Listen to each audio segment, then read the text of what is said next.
Yeah, that's more like it. Let's go.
Yo, yo, yo, yo, yo, yo, yo, yo, yo. What's up, what's up, what's up, what's up, y'all? Hey, this is going to be a all Panthers talk. I'm at work right now, so I'm opening this up for y'all to come on stage, say what you want to say, talk how you want to talk, you know, how we used to do, man. Shout out to my people in the chat, man. Real Agent Entertainment, man. What's good with you, man? Good to see you, bro. Good to see you, man. Blackout TV, what's good, man? What's good? Links in the chat, y'all. Y'all can pull up. D-Cash, what's good, man? What's up? What's good? What's good? Everybody at Sports Talk 26, what's good, man? What's up with y'all, man? Yeah. Hey, links in the chat.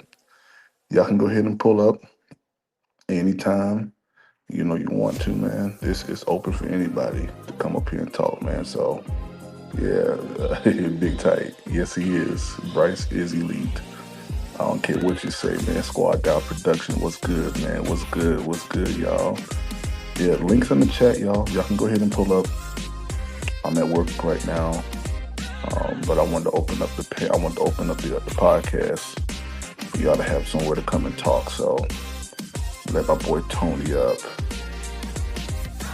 Yeah, let my boy Tony up. Tony, what's up, man? Let me cut this music off. Yo. PPP was crack-a-lack. Chilling, man. How you feeling, man? I'm good, my brother. I'm good. You sounding all somber and shit. What's happening? Yeah, I'm at work right now, but I want to get a show Oh, going. you at work? I'm gonna let this Oh, show okay. run all day long until I get off. So it's just gonna be up. What time you get off? You I get off at 6. Yep.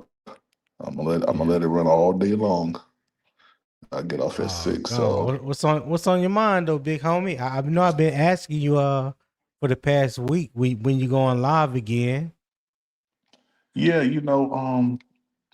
I just kind of been, you know, working and did a little bit of jumpy key the other day, man. So I just been working. Just a lot going on.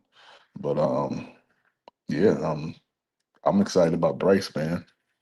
Bryce doing his thing, yo. So Yeah, yeah. there's no doubt about it. He definitely doing his thing.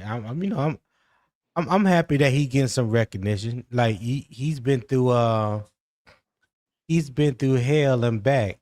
The first Mm-hmm. 2 years, those to see him come out of it, I don't want to say unscathed, but Hmm. he weathered the storm. Let me say that he Right. weathered the storm a whole lot better than I initially believed that he could, just Mm-hmm. based off how that first year went and those first couple games of his second season.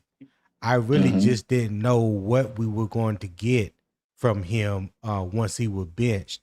But I am happy to see that once he did come back, things start taking off in the right direction. Slow trajectory, but nonetheless, in Mm-hmm. my opinion, it is slowly creeping going forward. If that Mm-hmm. makes sense. No, absolutely Yeah. makes perfect So sense, man. Makes perfect sense. Yeah. yeah. Roadmaster, what's up, man? What's happening, my guy? Hey, hey, hey, we here, man. We here. We here. I opened up the platform, man, so that y'all can talk. Y'all can have a place where y'all can go to all day long today. I may do the same thing tomorrow. I'm gonna just open it up and let y'all just talk, let y'all do y'all thing, man. And I kind of pop in when I can. What's up? What's up, John Terrell? What's up? What's up, yo? Say rise up. No, sir. Keep pounding. Yeah, we Hey, we'll fellas. hold it down for a little bit, Yeah, yeah, yeah. Hold it down for me, What's man. Hold going it on, down for Road me. Master? man. Hey, I'm the I'm the biggest Panther fan y'all know, Oh Lord. Oh, here we go. What that mean? What that mean, Roadmaster? What you bro. mean by that? If you see the gear I got, Yeah, what that mean, Roadmaster?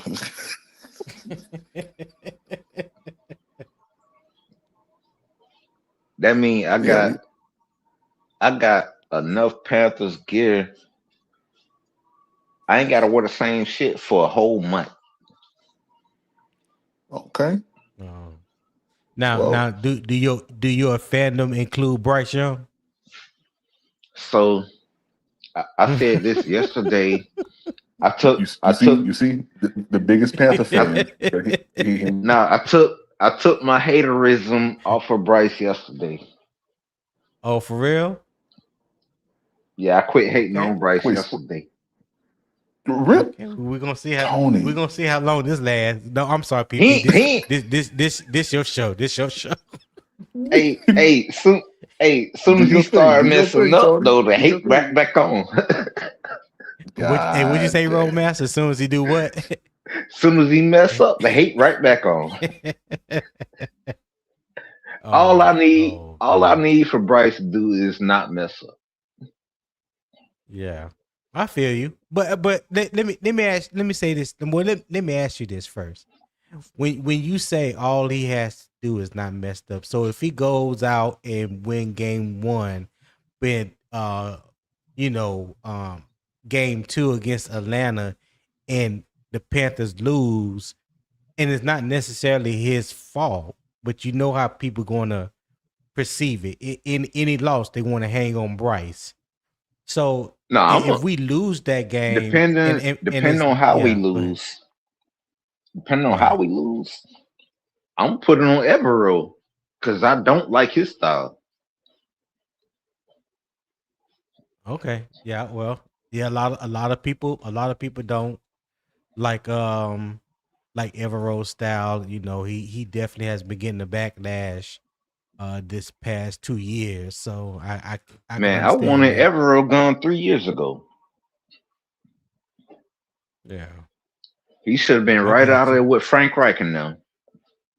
I got you. So even though the defense improved drastically last year as opposed to 2024, you still don't give him no credit for that. No, the players made up for him.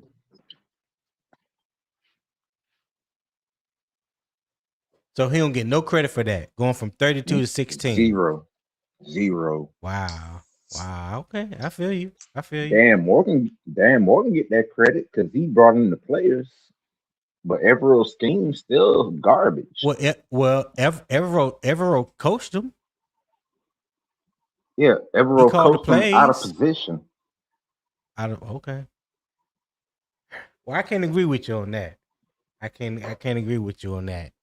Even though I'm still not a big fan of his, I gotta give credit where credit is due, and the fact that Ain't um no credit due to Everett. gotcha, gotcha, Absolutely zero. gotcha. Go ahead, PPP. My bad.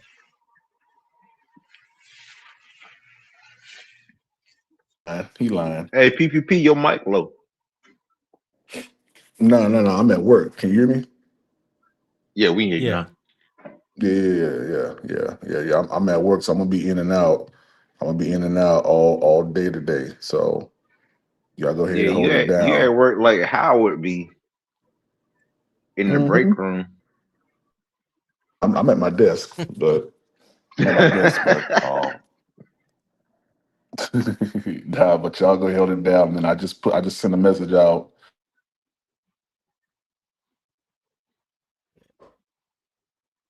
So, Roadmaster, what Hopefully, you we'll get some what more you people feel up here if about y'all go him? ahead. What you feel? Hmm. How do you feel about Bryce making the top 100 list? Oh, Yeah, I listen, mean, it's exactly what I thought he was going to do. I knew Bryce was to excel this year, mm. and his peers see it. We see it, Oh, let and me this is let me only the call cusp PPP of what. manager. Get him off. This is only the Hey, cusp of what Bryce Young is going to do. Um, I'm telling you right now. What's up, Daz? I'm telling you right now, Bryce Young is going to be MVP this year. I'm telling you this. That I Bryce hear Young is going you. to be MVP of the league. MVP. Come on, PPP. You don't believe Yeah. that. Out there, I believe it. I'm No, trying to you tell you, don't. it's going to happen. No, you don't. And when it does happen, roll. When it does happen, you owe me a 15-piece lemon pepper wet. Oh, you like them lemon pepper wet. I like dry ones. It don't matter, dry or wet. It don't even matter. But you owe me that. Man, if he win MVP, I'll get you the lemon pepper wet. Okay, okay. Let's lock You that gotta in. you gotta come you gotta come to Onyx though. Come on now, roll.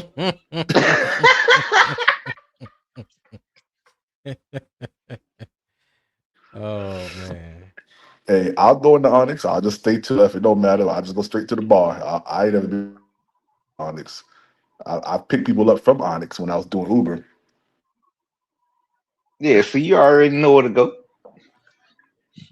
Is Onyx I still off don't. of North Tryon? Is still off of a ten No, what's Convo that? Road. Oh, it's on Private Road. Okay. Damn, that's a big jump. I remember back in the days it used to be off To North Tryon off of Tando.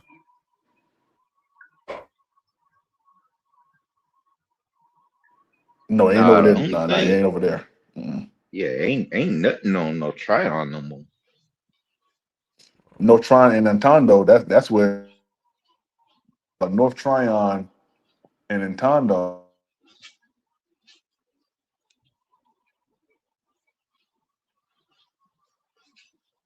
I'm saying that right. I believe, yeah, I believe that is a Tondo. Yeah, Entondo is exit 12 off of 85 by John P. Key Church.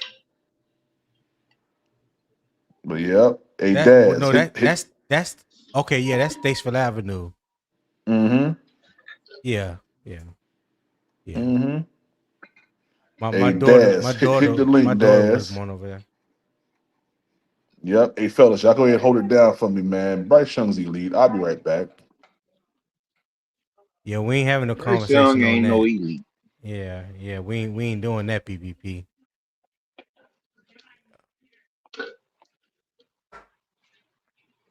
Roadmaster, what's been good with you though?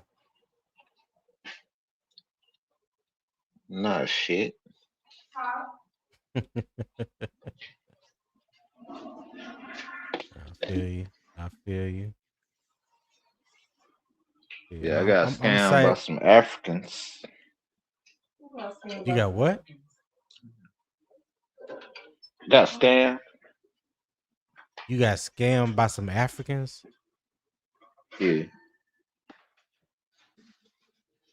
Yeah, I'm not gonna dive into that with you, Roadmaster. I don't know.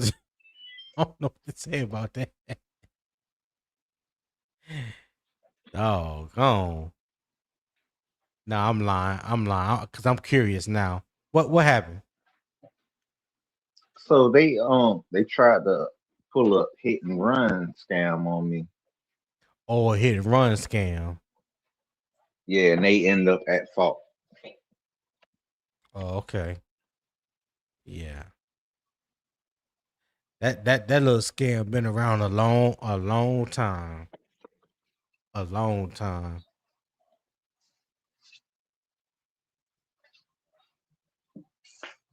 A long time.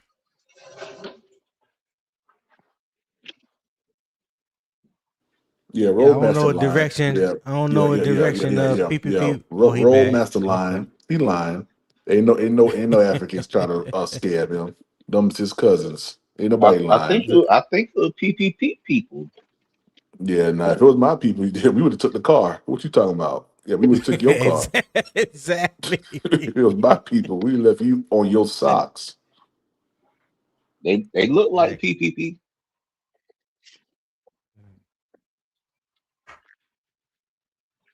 They You look Yeah, do like my what's PPP, yeah, but the taller. my people in They, Miami, would have took your car while you was in it, broke the car down, hey, and they look like you, would have but had you taller. out there with no socks on, no shoes, yeah, no shirt on a wet day.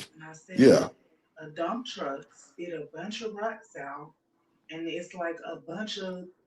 oh Dirt goodness. Road said, "Who's having a breakout season?" Bryce Young is. Well, yeah, he said offense On the bumper. or defense. Yeah. Oh yeah, offense, defense gonna go crazy too, but offense gonna have a good year. Yeah, I wouldn't say that the defense need to have a breakout season cuz I don't know how much more of a big jump that it can take than the one they took from 2024 to 2025. I mean, to go Facts. from 32 to 16, that was a big jump, but you do That want to was still see steady improvement, hoping that they can at least be, top 10 this year when you look at the off season um pickups that we made, things in the draft or whatnot. Another year of most of the players playing in the same defensive scheme, filling a little bit of the holes that we had on defense. I still believe a linebacker is very, very suspect, possibly the weakest position group on the team. But other than that, yeah, hopefully Nah, the so offense can I do. think on the defense, Yeah, I think the additions we got, we gonna be straight on defense. No, I'm not. Yeah, Defense, I agree with you. linebacker was our weak point, but I think we upgraded enough right there. So you think Devin Lloyd by himself was enough of an upgrade at the linebacker Nah, position? you forgot we got Kuwats. But Rollmaster, that's a developmental player. I mean, he's going. I believe that Dan Morgan knows what he's getting, but I don't think that he's going to come out year one and have the type of season that people I'm are be honest hoping with or you. thinking that he's going to have. I ain't think Luke was gonna be like that. Luke was a first round pick though, Rollmaster. Yeah, but He was I ain't expect right. like watching his film. I was like, man, this dude's slow. You said that But about Luke Kuechly? yeah, but Wow. once I Okay. saw him on the field, how he diagnosed everything. Yeah. Hmm. Yeah, I never got those vibes from Luke Kuechly when he was in college that he was too slow. I didn't. Now I ain't gonna sit here and say I knew that he was gonna have the career that Yeah, he had. watching his film, he looked slow on tape. Hmm. Okay. All right. But cool watch. I mean, Listen, the boy. he still wasn't he wasn't even fast on the field, but he Well, diagnosed everything so quick. He's like Peyton Manning on defense. so you believe that his instincts allowed him to play faster than what he actually is? Is that what you're saying? Right, right. I get that. I mean, I can see how you feel that way. You know, I can get that. But still, I believe that comparing Luke Kuechly to Kuwash, that's like night and day. Kuwash gonna have a ways to go. He's gonna have to make his bones on special teams first. I You mean, know, we kind of got to he wait and got the see right on that. yeah, okay, but so to your point, the wait and see. That's exactly why I'm saying that the linebacker position is what it is as far as being one of the, if not the weakest link on the defense, because there is nobody proven on the in the linebacker core It's definitely the outside weakest of link Devin Lloyd. because we can't cover nobody tight end in every scheme. Tight ends Yeah, be whooping our ass. right.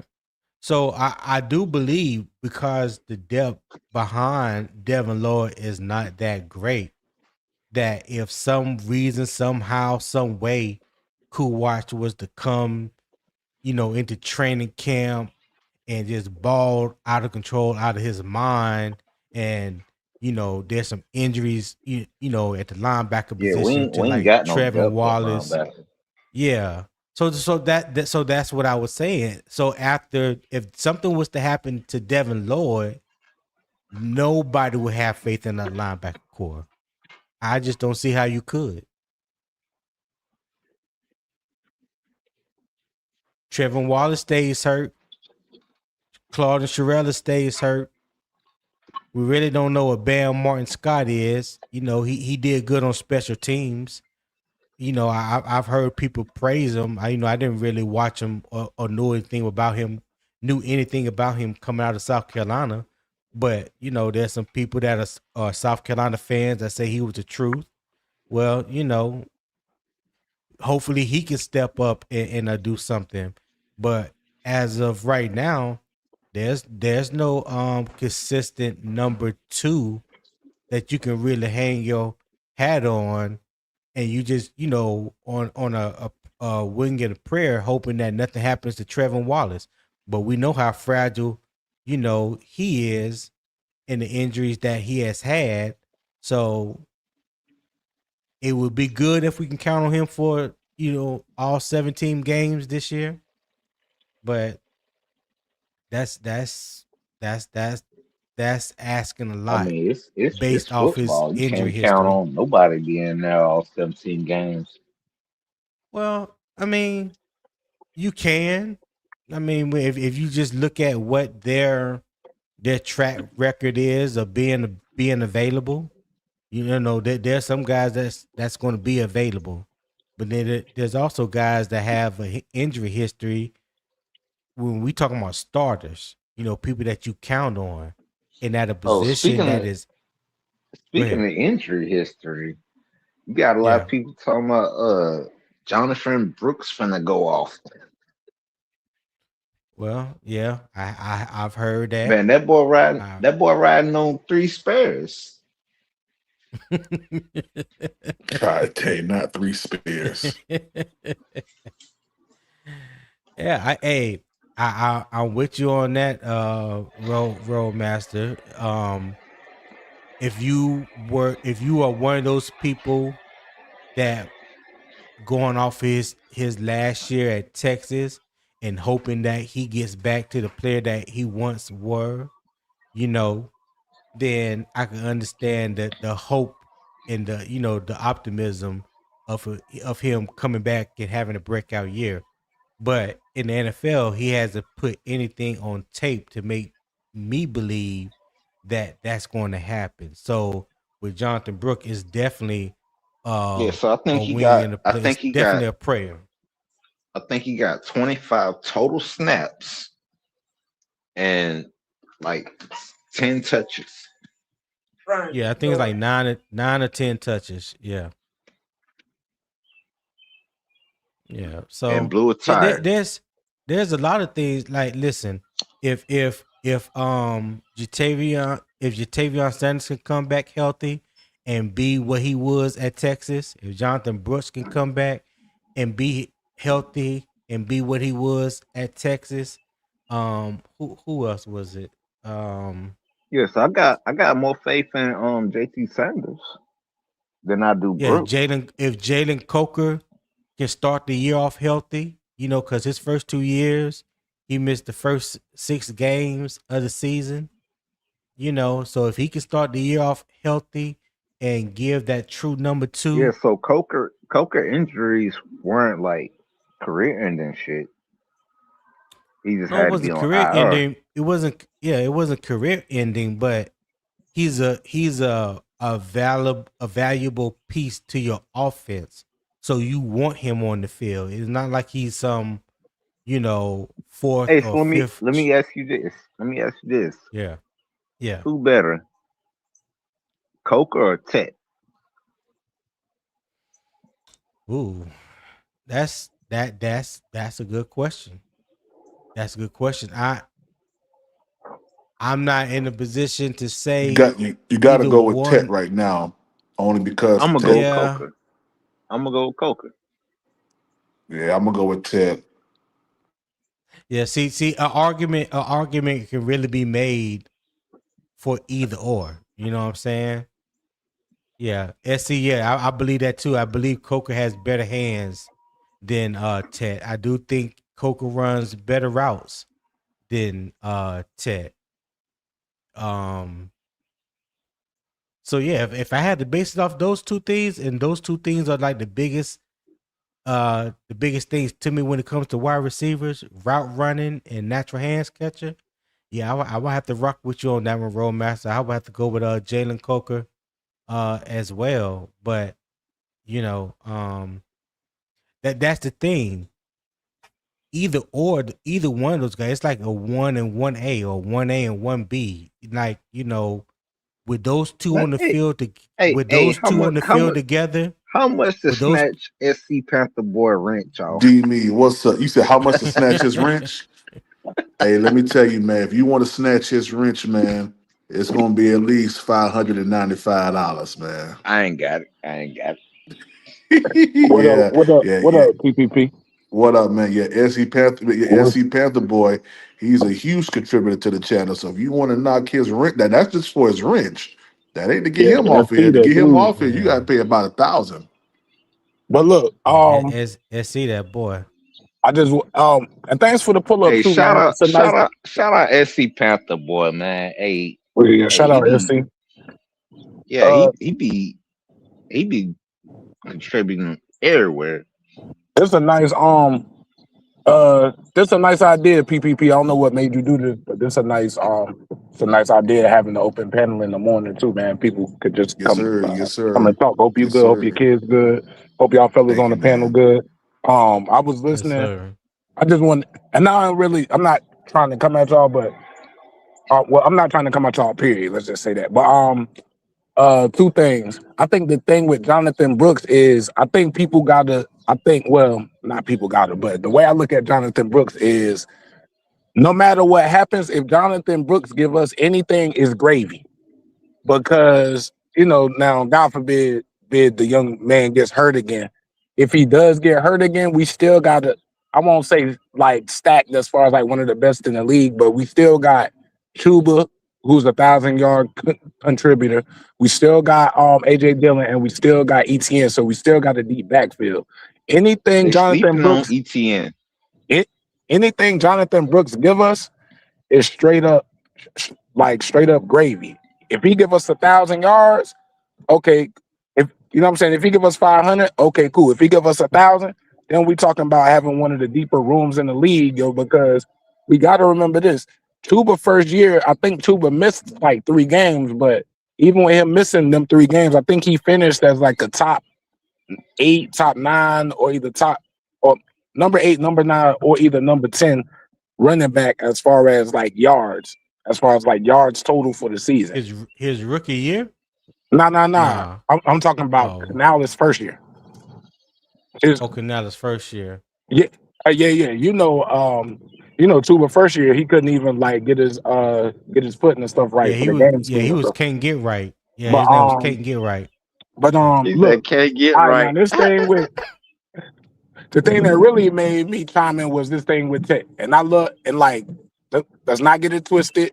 I want to make sure that I say this bold and clearly. I love Coker. I do agree that he's a 1B, but there's no way we could say that Coker is better than Tech because Coker's better because than you Tech. gotta remember this. Hang on. The only reason I'm saying that is because you got you gotta remember Coker has had the benefit of being in NFL offseason programs for like 2 years. And All right, so and y'all at the end of y'all But love wait. hold on, And bro. Let him at let him the end of the finish. Go day, ahead, D. at the end of the day, he's been in the y'all playbook. love Bryce so So much. hang Y'all on, love Bryce so hang on. much. No. Roadmaster, Hold hold on. This on, ain't Wait, Roadmaster, hold hold on. on, dude. this ain't a Bryce point. This is just them as a player. This don't got nothing to do with Bryce, even though I support Bryce. But that it wasn't always Nah, always always I'm coming to Bryce defense for once. no. What I'm saying is my point has nothing to do with Bryce whatsoever. What I'm saying is you got Coker who's been in the playbook and has had an NFL offseason and and the strength and conditioning for multiple years. Meanwhile, you got Tet who's fresh out of college, winning offensive rookie of the year. And see, this is the thing. Everybody knows that we drafted him top 10, and they knew even without Canales coming out and saying it, we're gonna run the offense through Tet. So what did that mean for how they played Tet in games? Tet got the double and triple coverage. I think that's why he didn't go off as much in the playoff game, and maybe Coker benefited. I'm not saying he didn't. I'm not saying Coker didn't ball, and I do think Coker Right, is a better route runner and he has slightly better hands. But overall, when you got right. a rookie coming It's in not winning, slightly better. breaking when we I mean, well, I don't think it's far. I think it's one of them things where you heard Coker say Coker was like Tet's a little bit better after the catch than I am as far as Jack. So I think it's one of them things where Ted had a couple targets where he saw himself catching it and turning up the field before he actually stopped and did it. But I think he'll have less drops this season, just like Excel had less drops this season. But for him to come and break the Panthers rookie record with everybody knowing that's where the ball's going, and for him to draw the double and triple coverage, you got to say he's the better wide receiver because if he had single coverage, then we talking about him maybe getting 1,200, 1,300 yards this first season. To me, that's the only reason I put. Now it's not like miles and miles better. We're not talking about Justin Jefferson and like Jordan Addison or somebody like that, or Justin Jefferson and Jalen Coker. We're not Right. talking about that. But Right. but because he All right, draws the double is you coverage and all done? that, I get no. You Can you make can you I make you can I make go you now? make hold on, Ro.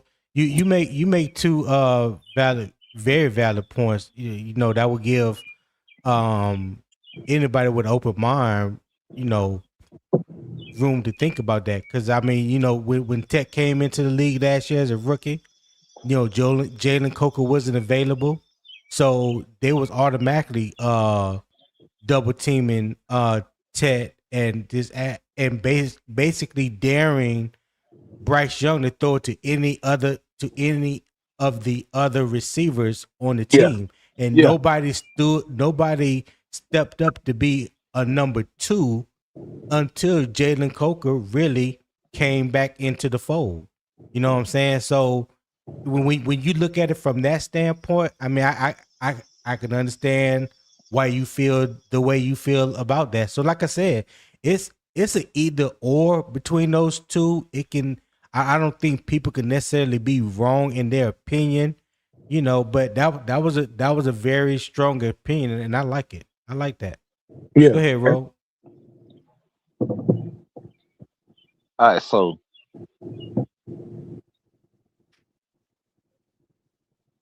like I said, I turned my Bryce hate off for a little bit,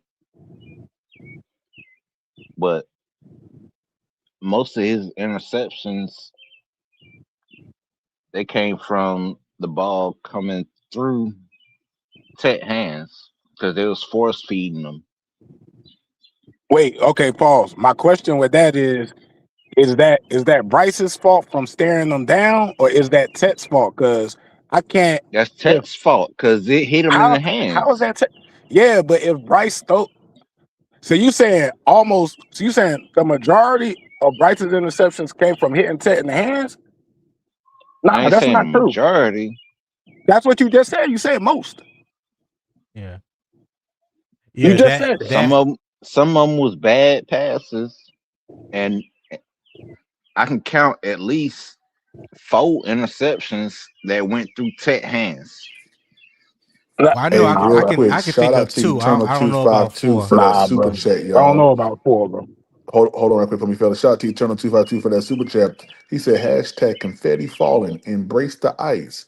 NFC South Conference champions. Nothing less. Hashtag expectations BY9. Hashtag 98. Yeah. Shout out to Eternal. Yeah. Shout out to Yeah. Eternal, man. Getting us started off with the super chats. I appreciate you, man. Go ahead, fellas. Shout out Eternal. And I'm not mad at what I'm not trying to come at you, Roadmaster. Yo, I rock with you because you've been a long time on the channel. You like an OG on a whole bunch of channels. But nah, I can't. If I'm throwing the ball to you as a quarterback, whether whatchamacallit or not, it's like it you know what I'm saying? It's not 4 plays. I remember like maybe 1 or 2, just like my man was saying. But Bryce still threw what 10 interceptions, 11. What was it? I don't know. 11. He threw Yeah, 11. He threw 11 yeah, last yeah, year. yeah. It wasn't nothing crazy, but it was early double digits. But like part of that too is all right. If I know that Bryce is the read, and then sometimes this the thing too. What people don't want to say, like sometimes defense just calls the right play. You know what I'm saying? And it's like, okay, we know on third down, you like going to Tech, blah, blah, blah. The only thing I could blame Tech for is I could blame him for them 2 drops that might have resulted in interceptions. And I can blame him for anything that hits his hands that should have been called, i.e., it made it to you, anything of the Facts. sort. And he ain't really, he had like 4 drops, but I think only 1 or 2 of them went off his hands. So, Well, I think he so had 7. There was 7 total drops last year. I do know that he dropped 2 in the end zone that hit his hands. But both of those that hit his hands, I think he got held yeah, also, which I felt like should have been like pass interference because he tried to make both catches with one hand. So yeah, I can't fully 100% put it on him, but the rule is that the ball hit your hands, you got to catch it. And Gotta I've seen catch it. him Gotta make catch it. kind of, but I've seen him make them one-handed catches when he was at the University of Arizona. So I know he was capable of doing it, but for the whatever only reason, reason he didn't get in. The only reason I don't subscribe, and everybody, the panel in the chat will probably kill me for this, but Hey, let me hey I look at that. let me ask Oh, you hold a on, real Ro. quick question. Hold on, Ro Master. Hold on.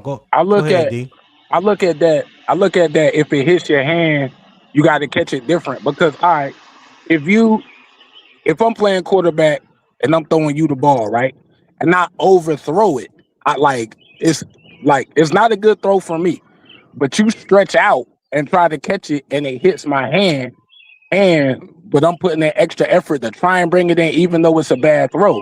It's like, was it a bad throw from you, or was it my fault because maybe I dove and tried to catch it and it hit my hand, and now it's a whatchamacallit. Now if you look at it in and it hits your hand, especially if you like wide open, if we talk about a slant or something, Mm-hmm. that's different. But like if I overthrow you when you like, all right, well, let me see if I can get under this and let me see if I can stretch out in the back of the end zone and drag my two big toes and try to catch it. I can't really blame you Yeah, if it hits your I hand and you got you. don't catch it because you tried as much as you can. I hope that makes sense. No, I no, hope I'm I understand. I understand that not that point. makes sense. Hey, My like, bad. I'm not insulting your intelligence. I no, hope I no, said no. that I clearly. ain't. I hope I said that clearly. Nah, brother. I ain't taking that. I ain't taking that as no insult. Hey, Oh everybody yeah, has yeah. opinion, and everybody sees situations Let me differently. I mean, you entitled to that. Go ahead, put Ro. two things in the air. Let me put two things in the air. JC, y'all Okay. saw What that about one hand what? interception versus Jets. Okay. Yeah, yeah. Do y'all think we should try him at wide receiver? No. Shut up, Ro. No. No. Come on, bro. Stop it, bro. Yeah, let's get Roadmaster up out of here. Stop Yeah, it. yeah, Hey, the yeah. other thing, the $75 other, get Roadmaster banned from the channel. hey, You wild hey, up for that. the other thing, Excel, he was drafted to be in the slot.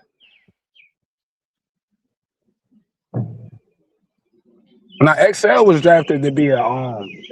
drafted to be a Z.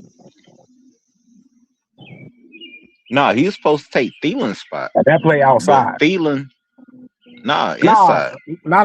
He was supposed to replace Thielen's production, not take his slot because he's a different type of receiver. It's a difference between it. He was supposed to No, replace his production. But I did think, but did you again, watch? Did you watch Excel in college? I watched Ex- I watched Excel. I broke down his highlight tape and everything of the sort. So yeah, and I'll say this. No, I'll say this too. And I think bump the highlight tape. wait. I said I watched and meaning both. And so the main thing was I think a few of us on this channel, I think PPP might have said it, but I know definitely. I know a couple people on Unk's channel. I know Unk, I know myself. We all said, yeah, Excel cool, but Lad McConkey, I know, hindsight is 2020 and all that. But I call Lad McConkey as the better wide receiver from Facts. day So one in did the I. draft. So did I. And look, I'm gonna tell y'all what I was saying just so people know I'm not making it up. The reason why I called Lad McConkey better was because he was better. He was better in and out of his breaks. He was better creating subtle separation, and his hands were just a little bit better because he had some. I Yeah. think they had some tape out of him running either routes at his pro day or routes when he was working out, and like you could see the burst and him creating little separation even on little like out routes, different stuff like that. So I remember a few people, I think PPP said it, I think a couple people on this channel said it, but I know and some people on his channel and myself, we all wanted Vlad McConkey. So the only reason I'm disappointed with that is because I'm like, if we casual football fans, when it comes to the coaches, I'm not insulting anybody's football like you, but when it comes to the coaches, NFL coaches that get paid millions, we all casual football fans. And if we could see that Lad McConkey is the better wide receiver, I think they should have been able to see that. But again, I think Canales fell in love with him because he saw DK Metcalf and he trained DK Metcalf in Seattle. They the same size, both fast, Yeah. both big dudes. And I think that he I thought just I he's gonna be the disagree next there DK because Metcalf. Excel, he was never an outside receiver except for like end zone jump balls. It's just Well, it's to just with his size and everything, they had him projected as with his size and speed. Because you gotta remember, the dude came out running a 4.3, so they had him projected to be a barely a 4.3. I think XL ran a 4.38 or 4.39 at the I mean, that's combine. still fast. I mean, but look, but with the dude was XL, 6'3", but the dude was 6'3", 220. We're not talking about somebody that's 5'11", 195. well, So he's not even a true 6'3". He's 6'1". His measurements at the combine was 6'1", 220. So his official height is 6'1". That's without shoes. But anybody that knows, if you watch the tape of Lad McConkey versus XL, it's like night and day. It's like a polished and unpolished shoe. But You know XL, he what a wasn't. shoe looks like when it's unpolished and it's getting that shine to it. You know, it can look rough around the edges before you get that spit shine, but you get that spit shine, boy, it brings it to life. That was night and day. And I don't know how long you've been around, D, but my cousin and I, we had a podcast back then, Two Fans in the Stands, and I think I remember Two Fans in the Stands. Yeah, so that was my top Yeah, three where that show went? Y'all stop. Well, yeah, I had some things going on. CJ had some things that he wanted to do. So, Yeah, life be life. you know, yeah, it'd be life. But well, look, bro, stay if tuned. you do, Stay look, bro, tuned is if all you I can want to tell start you. it back up, bro, I'll definitely support it. I'll share. I'll do whatever, man, because people that could talk good football, man, and everything of the sort. Check out his live. He's going live Saturday. I'll be on Saturday, and we got some announcements. Saturday. So check it out. But send me Lad McConkey. I'm gonna put my email in the back. Send me a reminder or something, bro. So like I won't forget. I'll try to tune in and support. All right, we'll do that. But back to that Lad McConkey situation. My top receivers that I have for us, because we was picking at 33 until we traded up and traded up one spot and took XL, was Lad McConkey, Ricky Pearsall, and Keon Coleman. Those are my top three wide receivers, because all three of them at the time coming out of college was more polished and more NFL ready in my mind than XL. So I was never on the XL train that a lot of people were on. And I think with that XL situation, I think for him, it was more about traits and this so-called proverbial ceiling that people like to throw around and talk about. He had a high ceiling. The ceiling is so high. Well, if his ceiling is that high, that means the ground got to be low. So, what does that say? You know what I'm saying? If I'm going to waste, if I'm going to, I ain't gonna say waste. If I'm going to take a first round draft pick on a player, and this has always been my stance, way back, I don't know how long. In the first round, I want a starter. I don't want a project. Period. Yeah, I want a starter. I agree. Yeah, but I want somebody that I know and I feel that can really come in and contribute to the team. They didn't use him the way he was getting used in college. But I don't even think. Here's the thing. It kind of ties into what I'm saying about a project.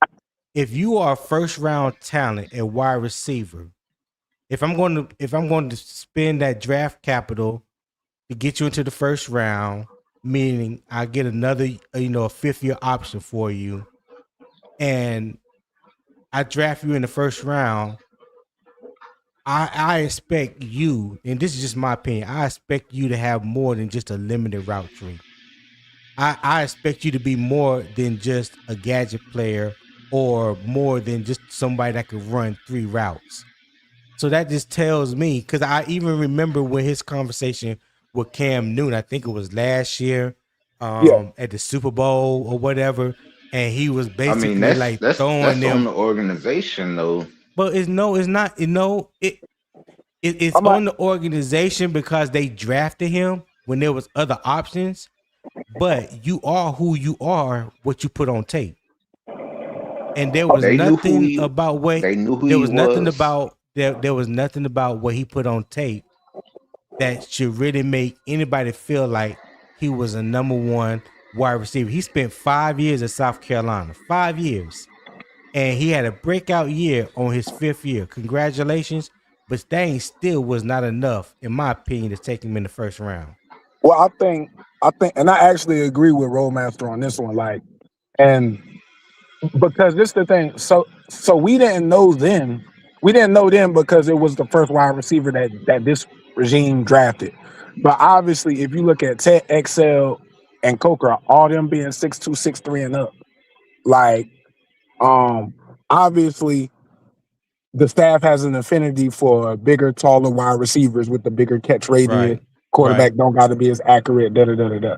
So I think out of those right, options, I think they, even though Lad McConkey was the better wide receiver, and all of us said it, I think they right, kind of disqualify him because what he was 5'10", 5'9", whatever he was, 185 something. So I think uh, because every staff has a thing, just like Kansas City.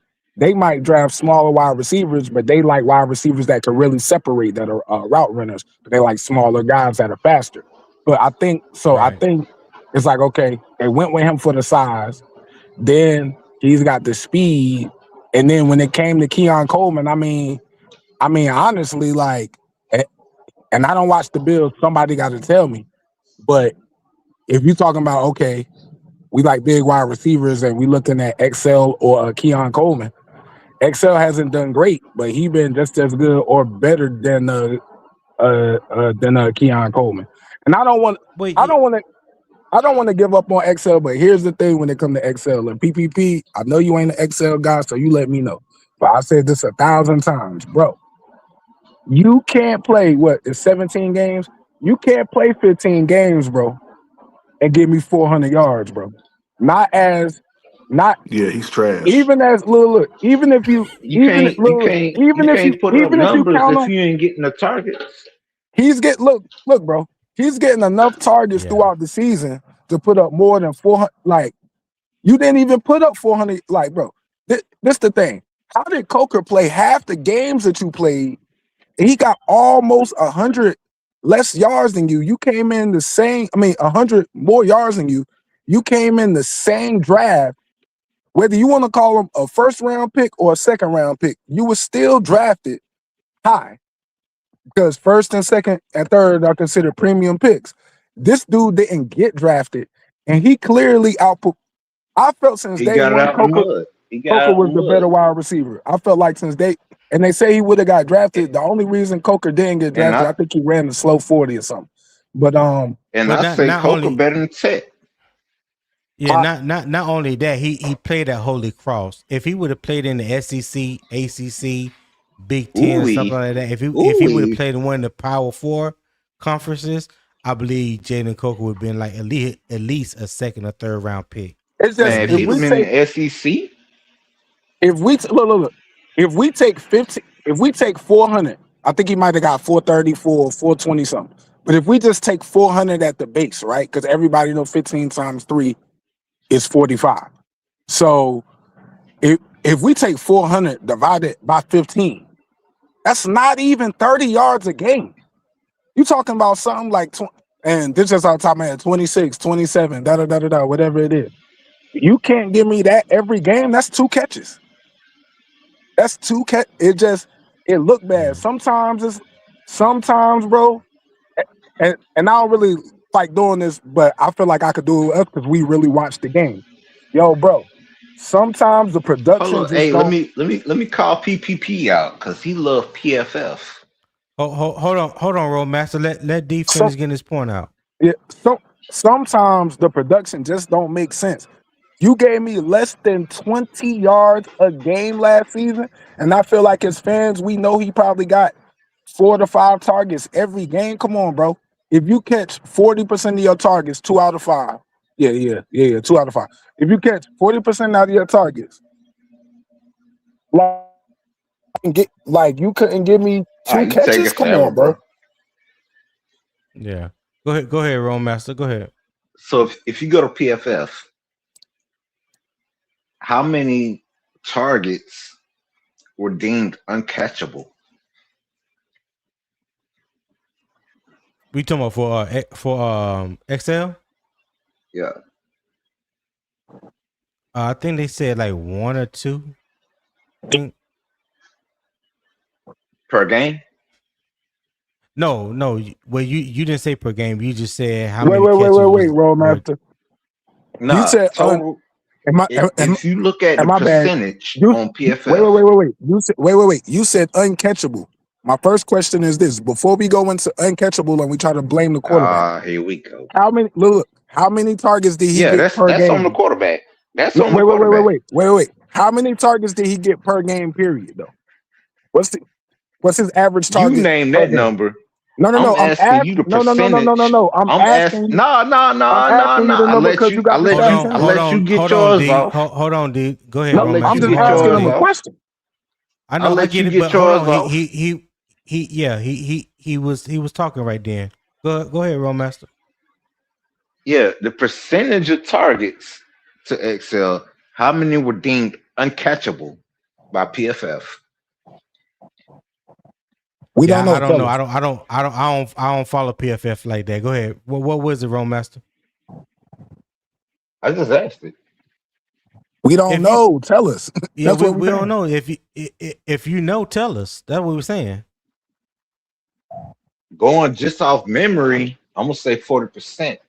Nah, you can't say So memory you don't so and then you don't mention know. PFF. Yeah, you can't say Yeah, memory because now you PFF come goes on off now, memory. That's why Romaster. I wanted. That's why I wanted You PPP to answer because oh he always on PFF. But my question in okay. that to your question, one of mine is what? How many targets did he average per game? Period. Not enough. Oh yeah, What? yeah. Yeah, but you got to put a number to it, bro. You can't say number and then go You with your said opinion, bro. four. No, I didn't. I asked you. I never said a number. I said, how many did he average? You said, in my opinion, and I said PFF is number based. You can't go off let me of ask y'all a number quick and then say question. something else. Cause I something just came to mind in XL rookie season when he came in and he was deemed pretty much that he was going to be wide receiver 1. Did we not try to force feed the ball to XL his rookie season? No, Did XL didn't get the majority of the targets? no, it was always going to Thielen. It might It have was all been okay. it might Okay. have been Thielen, I don't remember. That's why I'm asking. but I think Thielen might have put up 1,000 that year, but honestly, Yeah, I that think he says something. did. But honestly, well, I ain't gonna throw Bryson into this or the quarterback, but I think the whole narrative was the reason why Thielen gets the most targets is because he trusts Thielen the most. He trusts his hands. Mm. Well, I No, will say it's not. this. It's not that he trusts Thielen hands. He was more comfortable throwing over the middle. No, he trusts Thielen hands. That's a lie. They Come were on, saying they Roadmaster, trust. because Come on, bro. they They were saying they trust listen. Thielen more. No, Everybody he was was saying that. always going across the middle. It was either that Not or all the time. Not all the time. That's not true, Roadmaster. He was not always going across the it's middle. not. Of course, it's not all the time, but that's mostly where he was going across the middle. So, but I mean, at the end of the day, everybody gonna feel how they feel about their particular players that they support or whatnot. What I would say to you guys is, since we all watch football, right? We all watch the game. Just pay attention to who do Bryce and the offense go to in critical downs. In critical situations, who do they trust that if they throw the ball to, that player will make the catch, that they would convert a first down, that they would do exactly what that they would do exactly what the play was designed for them to do. Who does Bryce show that he trusts the most in those critical situations? Who do Well, Right Dave look, we now, I'm gonna talking say Canales? about. Coker. Who do Well, look, Dave we talking Canales? about critical. If we talking about critical situations, my bad to cut you off. If we talking about critical situations, XL is going to be the third Mhm. option. We talking about a wide receiver. I'm gonna Okay. say Coker I mean, right now. so you mean who do you trust the most? Tet, Coker. Coker, and then I'm going. Excel I'm if you going talk to about a Coker. wide receiver. I'm going to Coker. Yeah. So I think most of well, his targets yeah, was to Tet, so the numbers don't bear that out. Yeah, it was yeah. force But That's feeding based Ted. off your that's so based I off your would opinion.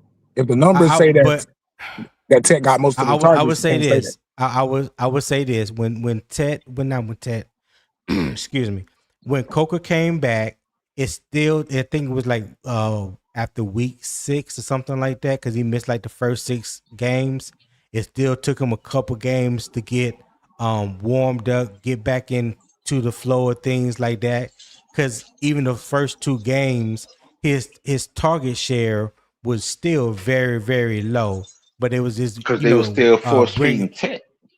well, no, they were. Well, I ain't even talking about Tech. I'm just talking about Jalen Coker coming back from that quad injury, and they were just bringing him along slowly and not trying to force him back into the action. But once he got comfortable, then you saw his target share and his production pick right back up where it left off at the end of his rookie year. And so, in situations like that, I mean, when you just look at the best games of the season that Bryce had, whether it was the Atlanta game where he threw for almost 450 yards, when it was against the Rams when he balled out against them, both those guys showed up in those games, and especially in the playoff game when Coker had 9 catches for 134 yards. So that just goes back to what I was saying in critical situations where the Panthers feel like we needed this 3rd and long or 3rd and short, and it was a pass play.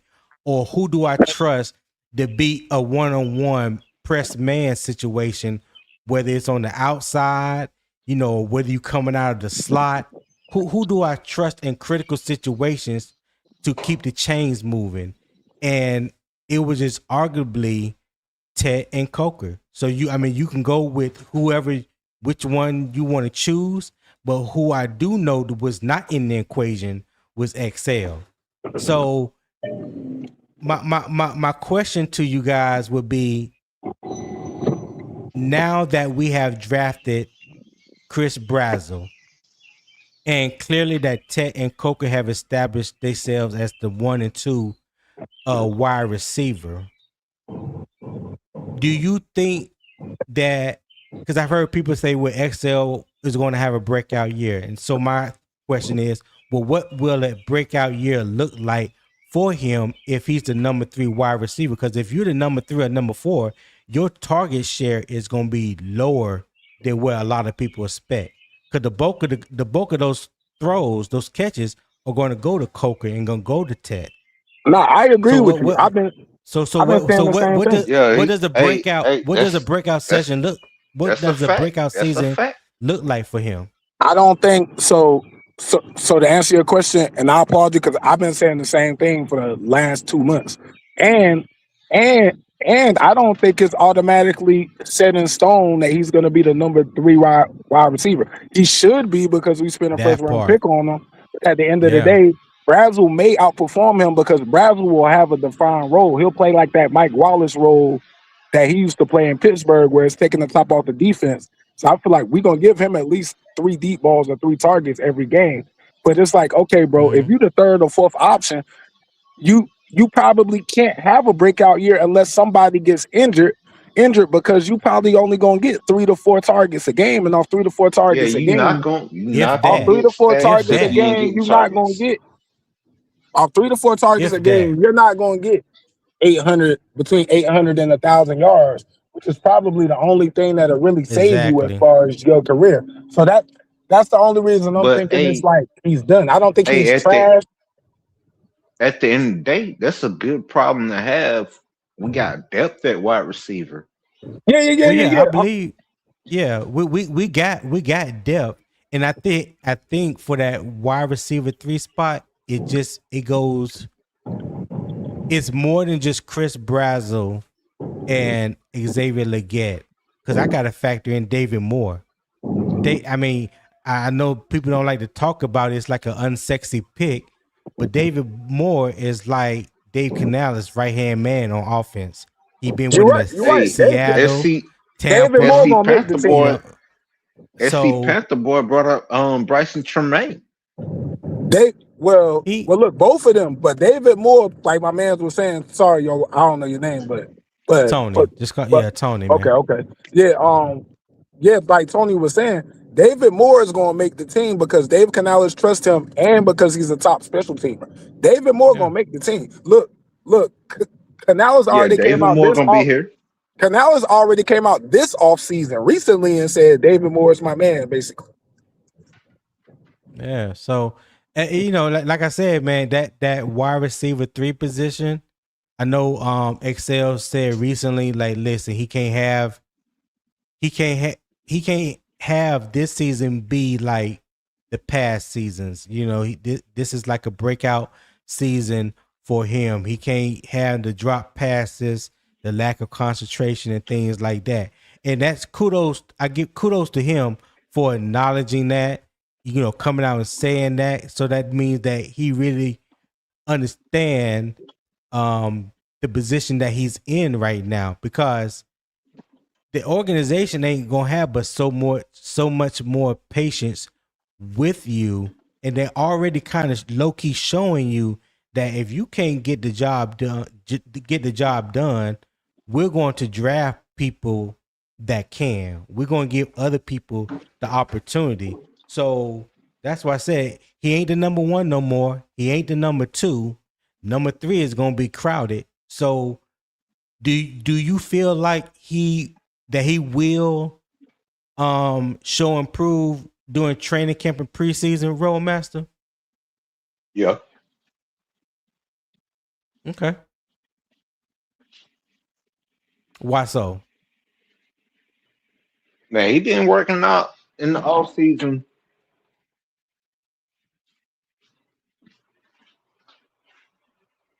That don't mean nothing, Roadmaster.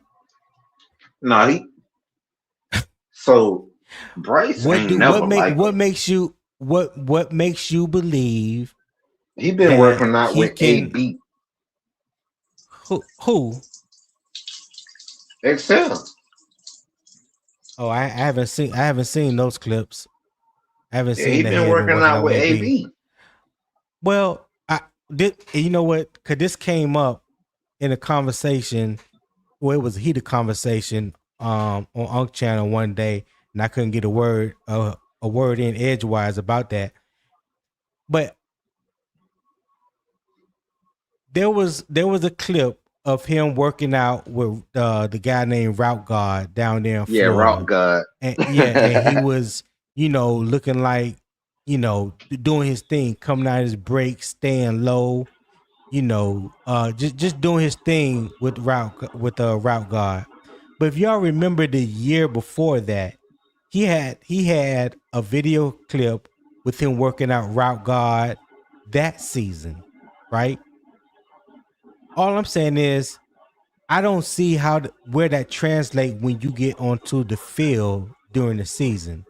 I don't see the separation, you know, the coming off the line of scrimmage, the hand fighting, stuff like that. Like, it's good to do that in these videos, in these clips that you know that's going viral and making people, you know, ooh and ah and all this and all that. All right, so That we can that go that we can go skip by the Route God clips.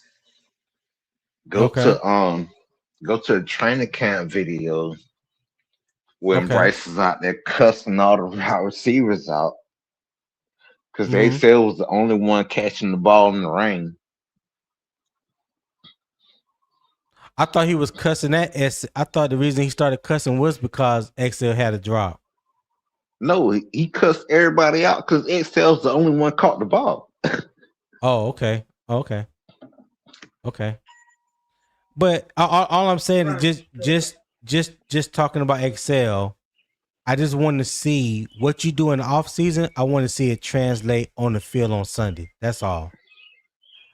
That's all. Because at this point, That's fair. That's fair. at this point, you have given us glimpse of what it would look like, but you doing it without a DB, without pads on. I What's up, mean, fellas? Sorry about that. Sorry about that. What's anybody up, can make their fellas? workout. What What up? up, What Anybody up, can man? PP? make You all right? they. My bad. Yep, Hey yep, man, yep, don't. yep. What up, My Hey man, bad, Tri-State? Tony. My bad. My bad. Yeah, don't welcome interrupt my back, show, man. PPP. Don't interrupt my show. Yes, sir. Yes, sir. Yes, sir. Let me Yeah, stop. he done took over your show. He owned your Nah, show. nah, nah. I want y'all Nah, to. I want y'all to. This y'all show right nah. now. Yeah, This we got y'all you. We show. Nah, I'm got just you, messing, PPP. nah, man. nah, We nah, got nah, nah, you. nah. We PPP got will you. leave you that pen. I'll rock with PPP, man. Yeah, But we nah, got you. yep. Yeah, anybody else want to pull up, man? You're more than welcome, man. Links in the chat. Y'all can pull up.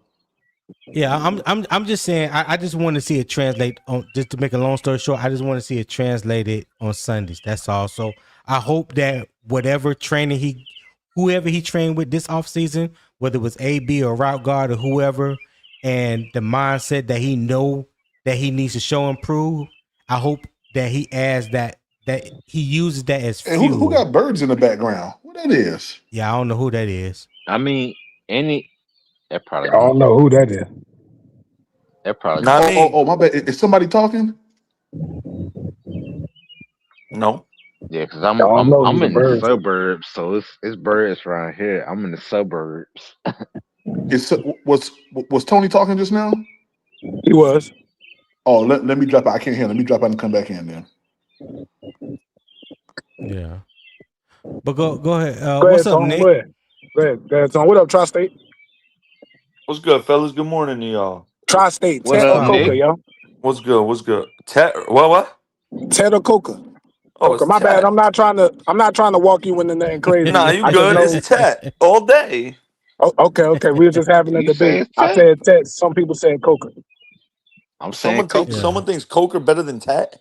Yes. Yep. Oh, yeah. good Yep. God, good for them. I mean, hey, Oh, if he good. is, I can hear Nick and I can hear Tony now. if All he right. is, What's then up, we're gonna be fellas? a hell of a Okay. team this year. So Facts. you know what I Facts. mean? That's the way I Yeah. look at Yeah. it. If Coker takes that much of a step up in progression, we Yeah. gonna be Hey, a real handful quick, to deal with offensively.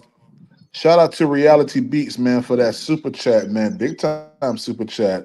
He said a breakout year for Excel is impactful plays. For example, if he would have caught that pass against Philly, Philly three or plays like that, and if he can show some bully ball and yak, I say we sign the 5th year. Yeah, it's gonna take more than that for me, brother. Yeah, it's gonna take more than Yeah. that. Hey, I ain't Nah, gonna we lie. not. let Y'all hold forget on. We not Excel. signing. Wait. Let Y'all With let forget let let Excel was let playing let with a broke wrist the He ain't first had no broke yeah. season. wrist.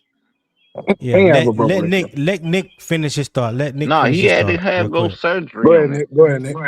No, I was just gonna say, like, if Coker makes that much of a progression, like we're gonna be, and Brooks stays healthy, and Bryce does what he's done throughout his career, which is progressively get better each year. Yeah. We're gonna Y'all be a keep Uh-huh. handful talking to deal about with. Brooks. We're gonna be a handful to deal offensively. What? Because Brooks is like that, bro. He was like that. He still is like that. He just got How to stay you like healthy. that? That mom, yo, bro, he's cold, bro. He is You cold, ever and he's nice. And if he can He, stay no, no, healthy, no. He's nice, bro. and if he can stay healthy, he's gonna open up something we haven't had offensively since CMC days. And I'm not comparing him to CMC, but as far Yeah. as running the ball and catching the ball, being a threat in both aspects of the game, we haven't had that type of running back since CMC, and he's gonna provide that for us. But as far as Coker, like Coker is at this point, bro, I consider him like a wily veteran. Like he Yeah. plays like a so vet. He running plays backs like a 7-year vet. running backs of I his agree. style, Trust me. they depend on sharp cuts. And one slip on that turf and he tear that knee right back up.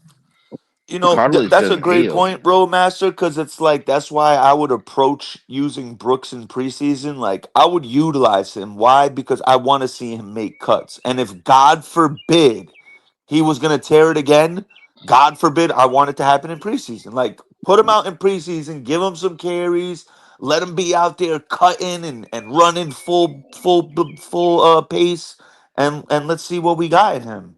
The You only got it. reason the only reason I don't subscribe, and I agree with the ideology, but the only reason I don't subscribe to, all right, because he's already had the two ACLs, he could mess it up again, is because we watched in our own franchise history. We watched somebody come back from three ACL tears back in 2013 when medical science wasn't nowhere Yep. near as advanced as it is True. now. And then Thomas Davis played in a system where the linebackers had to do most of the running and most of the covering and everything of the sort. All the linebackers in Ron Rivera's system, you were responsible for the vast majority of the field. That's why we spent so many first round picks on Yeah, so linebackers during so his at time. linebacker, So, you ain't relying on those shortcuts. but You at the end mostly of the going day, straight ahead. you are counting on stopping on a dime, closing in, and everything of the sort. And like I said, Nah, not like a running back. I'll take, I'll take medical science being 13 years advanced, advanced to that. And yeah, hindsight is 2020. But if you go back and look at the play, if you go back and look at the play where he tore his ACL, he tried this wicked jump cut at like an angle. And when I saw him try to make the move, I was like, yo, I get that you like doing your thing and you feeling and you going off instincts, but bro, trying to jump cut like that, being super fresh your first game back, it was crazy. He tried like this. He was like lateral to the line. Like imagine you like going around the line for like a sweep, but then you see a defender coming. He basically tried like a lateral jump cut. I can't really describe it. But if y'all remember that play, he tried some wicked jump cut, and as soon as I saw him hurt himself, I was like, ah. Yeah. So Hey, I want to go back to And reality it's worse. beats. It's worse on Hold on one turf. second, bro. Hold on one second. I want to go back to because I got a question I want to ask the panel, but going back to his to his comment when he said a breakout year for Excel is impactful, you know, and basically if he can show some bully balling yak, I say we sign his 5th year. So my question to you guys are: is it possible? Do y'all think it's really truly possible to sign Excel to a 5th year option when he's the number 3 wide receiver? No. Because no, his no. 5th year option is going to be $20-something million. I think Brand it's Till- Hell like, no. yeah, Brant Tillis is not going to do that. Brant Tillis is I too think he fiscally will. responsible for that. Look, I put look, it to look. you Hey, like this. anybody I put it to talking? you like this. This is the best way to interpret that, Tony. we hear you, PPP. Oh, I think you said something. yeah. Or did he? My bad. What up, PPP. Go ahead, PPP? Nick. Go ahead, Nick. Go I ahead, was Nick. gonna say like, yeah, that's I think it's what 23.8 million or something like that, Tony, Yeah, 24.2. something like that. Regardless, we just saw Coker sign a 3-year, 35-year, $35 million contract at 41. It could go Yeah, up to 41 million. That's a guaranteed. roughly Yeah, at most 14 million a year. And yeah, he has outproduced XL. So clearly. in no way, shape, or form should a guy who's outproduced XL as an undrafted free agent over the first round in the last 2 years. And Yeah, you going in and Hey, out, yo, sign. you Nick. You breaking going up, in and Tri-State. out. Go back, Tri-State. You Y'all can breaking hear up, bro. me? We can hear Yeah, you we hear now, you Okay. bro. now. You breaking up. Yeah. Like Coker's outproduced XL since he's gotten to the league, and he just signed a 3-year, $35 million contract, and that's not even Uh-huh. close to 23.8 million. So damn, bro, the Lakers signed Austin Reeves 4 years, 185 I million. saw that. I No, saw that. I sorry, think I'm sorry, that's Man, an I'm sorry, overpay. I'm sorry, I'm hey, sorry, I'm sorry, I'm sorry. That's an overpay. the Lakers ain't shit. That's an overpay, bro. That's a super overpay. And then even with that, the thing about that, my bad to switch the subject. You're still not better than the Thunder. You're still not better than the Spurs. You might be. You're not better than the Timberwolves unless they trade and so you might be the fourth or fifth best team in your conference. We talking basketball now? No, I'm just. Can we please go I back? was I don't just want to I think was about just Austin commenting on Reeves Yeah, what right he said. now. I was just That commenting shit on what he just somebody said. pissed me switched off. it. Breaking news Somebody just came on switched my it. phone. Yeah. But go back to what you were saying about Tech 50 option, Nick. XL's 5th-year option. Yeah, it just doesn't make sense business wise. XL would have to go essentially berserk this year for us to even consider that 5th-year option, in my opinion. Like he would have to He'll, go Mm. ape shit. yeah, he'll have to give us. He'd have to give He'll us have to give 800 us yards and 7 touchdowns, 700. bruh. He'll have to give us 70 catches, 900 yards, And like and 8 probably touchdowns. like 8 touchdowns. And he's Yeah. not I gonna don't. get that because he's not gonna get the sheer amount of targets required. Yeah, I He's don't. not gonna I get don't. that. I don't know what the yardage would be, and I don't know what the touchdowns would be. But I just feel like he would have to outperform your number one and your number two to even warrant his 5th-year option being picked up at that And amount of Tone, money. and to your point, Tone, he ain't gonna get that opportunity unless any of those guys get hurt. Right. Unless Right. somebody get injured, he's not. Unless somebody get injured, he's not gonna get any more than 3 to 4 targets a game. Or his only chance is if Brad Idzik's system and Hey, Daryl Bevel is like they're strongly emphasizing 3 wide receiver sets. You know what I mean? Where we're out there with 3 receivers 80% of the time. That's his only all shot. right, so I got 2 more things for y'all. One, What you got, Ro? What you got? so y'all remember when we ran trip set and couldn't nobody stop it. Yeah, You yeah, from but you the talking about Trope. from a Go ahead. go ahead. My bad, Tom. Go ahead. Yeah, the other thing, y'all be talking about Jimmy Horn Jr. I don't, but go ahead. Everybody swear Yeah, I Jimmy don't. Horn Yeah, Jr. is him. I don't. Nope. I don't. I don't think he makes the roster this year. I think he makes practice squad. I don't think he He makes the made roster. practice squad. He's gonna make the Nah, roster. Yeah. no. Wait. Hang on. I'm not trying to play the young man. I'm not trying to say he cheeks. He do add a different dimension to our offense. But you got Tech, you got Coker, you got XL, you got Brazzle. Those 4 ain't going nowhere. You got David Moore. Dave Canals already said that's my man's. That's 5. We talking about Bryson Tremaine is probably 6. And I mean, honestly, if you get a breakout player at any other position that they don't want to risk getting, picked off the waiver wire, that's your wide receivers right there, bro. And we're not even talking about You put Jimmy Horn Mechie on the or practice squad, Demi, he's gonna get signed I within ain't gonna put 24 him on the hours. practice squad. Yeah, he's gonna no, get signed no, no, within no. 24 hours. I'm Someone else is gonna I'm sign not him. saying I want to put him on the practice squad. I'm just talking You're about just saying he won't make the team, in your opinion. basically. Yeah, yeah, He that's won't real. make because he because won't the make the wide top 6. receiver room is crowded right now. Yeah. We Yeah. It probably sure No, is. we I said we It this sure I said is. hey, We this a got bunch like of 11 times. receivers, don't we, right We now? don't We got a look, boatload of yeah, we receivers. don't we have got hella we receivers. we don't have the best wide receiver core, but we got the deepest wide receiver core in the Yeah, we league. got the And deepest. honestly, because I got Tech going for between 1,200 and 1,300 this year. If you tell me that Tech give us 1,300 and we get 1050, 1,100 from Coker, then we might could Oh start my talking God. about, okay, What? Bryce would win now we got MVP.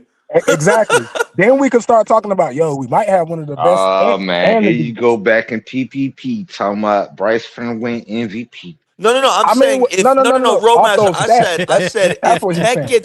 if Tech gets 1,400 and Coker gets 1,100, that means Bryce threw for 4,000 yards easy. Yeah. Because that's 2,500 between 2 guys. Yeah, He's Yeah. gonna get that's a big 1,500 if. between the That's rest of the a big team. if. Yeah, Well, but I I mean, mean, well, look, absolutely is a dude. big if. Well, look. The reason why I think it's doable is because of this.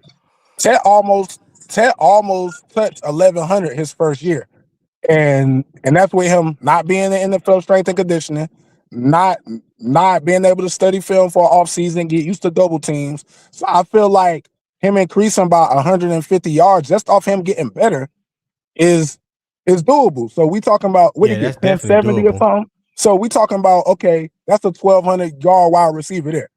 Then we got Like to remember this. Then we got to doable remember and this. accomplishing is two Wait. different things. Well, Hold on, honestly, you Ro. could say him. Well, honestly, somebody could make the point that me saying he's only going to get 150 extra yards is selling him short. Then you got to remember this. Jalen Coker has never played a full season. If he plays a full season, I think 900 is easy for him. Yeah, 900 is and going to be that an easy goal for him. and at the same time, that's going to cut Coker into a probably getting little bit 12. of that target share too Yeah, for that's Ted. my Yeah, target share for Tet is probably 8 to 10 on the light end, maybe 6 to 8. So, but I'm sticking with 8 to 10 because that's your number one. And some plays you're gonna run that's designed to go directly to him. So if we talking about right. 8, so if we talking about 8 to 10 to 10, then I think Coker gets between 5 and 8, 6 to 8. Now, the wild card to me is Brazel because I believe with his speed, we'll scheme up a few things where we'll throw 2 or 3 deep balls a game to him. So you're talking about 8 to 10, let's just say 9. You're talking about 7, that's 16. You're talking about 3, that's 19. XL probably does get 3 to 4. That's 20. That's about 22, 23 passes. You got to remember we want to run the ball still, and that's why we added to the offensive line because we want to punch people in the mouth. We're still going to run the ball about 25 times a game. So right there, you're talking about 50 offensive plays right there, and teams typically get between 60 and 70. So Yeah, again, where's the target share gonna come from consistently for XL to have a real threat of, you got 1100. Oh snap. Maybe, okay, maybe Carolina's got a problem on their hand. Maybe I just don't see it. And then you gotta remember too, Canales said this the first season before JB came back and got injured. It's in one of the press conferences. He said, and I quote, he said, we got a really cool empty package where we split the running back JB out at wide receiver and we give him targets that way. And then just like Tri-State said, he's a threat for catching the ball coming out of the backfield, and we love to run that swing route. So JB probably gonna get 3 to 4 targets a game just off him playing the running back position. We're not talking about option routes, dagger routes, different concepts. So he's probably gonna get 5 targets. So again, where is the 8 how to 10 many? targets going to come from Right. for XL to Yeah. be a 1,000-yard wide receiver? I just Well, don't see. the So wild card. The hold let me on, backtrack. roll. Hold on, Hold on, roll. Ro. Let them The on. the the Go. wild card in all of this: target shares, yards, what personnel is going to be, you know, who's whether we are predominantly running the ball or passing the ball. The wild card in all of that is Brad Isaac. That is our biggest unknown on offense because we don't know what his play calling style is going to look like. Even though it's going to be Dave Canales' system, the system, the plays aren't going to change that much. Like there's going to be some differences in scheme, in Yeah, whether you run 11 or 12 man personnel, yeah, 21 personnel. I think we're going to see some of that. 2 running backs, 1 tight end. The way that these guys particularly ran routes on a particular play last year may not be the same, but the foundation of the offense is going to be the same. So how much of the nuance of his play calling style is going to affect the offense as a whole? Because like we said, we never see him call plays before in a meaningful game. You know what I'm So wait, wait, saying? wait. So to me, I think that's the biggest wild card for this offense. Okay, so to respond to that, and 2 major things, and I love the point that you brought up. And Tri-State is here. Hey, yo, Tri-State, you still here? What's good, baby? Yes, sir. Okay. Look. The only reason I'm bringing you up Uh-huh. is to respond to that question is so 2 things. One, we gotta remember Darrell Bevel just came in, and when Darrell Bevel was an offensive coordinator, he was known for deep passing concepts. Yes, he was. He was the coordinator for Seattle the years that they went to the Super Bowl and that first time that they won. So he's known for deep passing concepts and And you being know a what's crazy, Demi? Mhm. Real go quick, ahead. and then you can finish, dog. It Yeah, yeah, felt yeah. like Go ahead. in that 2-3 year window. I don't know about y'all, bro, but I remember like every time Russell Wilson threw the ball deep, I felt like it was a completion. It was a completion, right? I felt And like it, bro. and the You know what reason I I mean? But brought yeah, Tri-State up there, the reason I brought Tri-State into this, Tony, is because he he actually beautifully broke down on one of the pods where, and look, it was just a preseason game, but Brad Idzik called all the plays for I think the second preseason game or something, and yep. basically a lot of his calls and a lot of his concepts were like passing concepts. So I say that to Okay. say, whereas Canales tried to be more balanced, I believe there'll be a slight tick towards more passing. Now, I'm not saying he's gonna go 70-30 or even 60-40, but I believe 55 55, 45. 45. Yeah, exactly. And Yeah. Right. and then you got to remember this too. You pretty much, with the way our roster is constructed and where our talent lies, you pretty much got to go 55, 45 passing running because you're trying to get your best weapons on the field as much as possible. Tech, Coker, Right. Hey, Excel, pause, Brown. Not pause, even that, folks. Demi. You got to Pause, look at folks. your offensive Pause, Y'all, folks. line. We got super chat, hold on, fellas. Hold super on. Let me chat. read this money for. Hold on, Read the money. Romance. Let me read this money. Read the money. Reality Beats. Thank you for the $4.99 super chat. He said, "Y'all got to remember, Bryce only threw 3,000 yards. He threw for 4,500 in college. There was way more yards to spread around this offense to get XL 800 yards. How y'all feel about that?" It's not that. So I think even with Bryce throwing 4,000, it's still gonna be hard for Excel to get more than 700 to me. Man, I could throw 4,500 yards at Alabama. Shit. Nah, he ain't throw for no. Wait. Yes, he Let's not get it. did. Let's not wait. Yes, Let's he not get it did. twisted. Bryce threw for 48. Yeah, Bryce threw okay. for I was going to almost say that. 4,900. Yeah. He threw for almost Yeah. Shit, 4,900 at Alabama. And the hey, thing about Yeah, my his niece could sophomore throw for year. that Yeah. much at Alabama. well, Yeah. wait. But this is the thing that you got to remember though, Ro. When Bryce threw for that 4,900, he didn't have a dominant wide receiver core. He ain't have Amari Cooper and all them to throw through. That's why he won the Heisman that year. But I'm What just Well, you saying, mean? he did. What Oh, you I mean? pushed back on that because he did. He had John Mechie. He And had Jameson Williams. And Jamison Jameson he had Williams. Williams. Jamison Williams, I but forgot. other than that, I forgot. I think he also had Devontae Smith. If I'm not mistaken, now I he don't know had if he had No, Devontae. he Devontae. wasn't there No, yet. no, he ain't have He wasn't Devontae. there. I'm talking Bro, about, when you at Hold Alabama, on. you yeah, got Devontae a but you Smith got is. a Hold whole on. NFL team. You got an look, Devontae NFL Smith. you team talking about, playing Devontae against Smith was at JV Alabama squads. but before. look, He was I'm ahead talking. of Bryce. But look, Roadmaster, I'm talking about compared to the wide receivers that were there before Bryce won that Heisman, he didn't have the same caliber of wide receivers. We talking about Amari Cooper. We talking about mad wide receivers that came out. He didn't have. That's why everybody was like, "Oh my God, he could be the next guy to really dominate So the NFL." Man, Bryce's when you play at Alabama, all you gotta do is throw it up. hold on. Come on, bro, Bryce's stop. Alabama, his Heisman year, Jameson Williams, 79 catches, 1,500 yards for 20 yards a catch.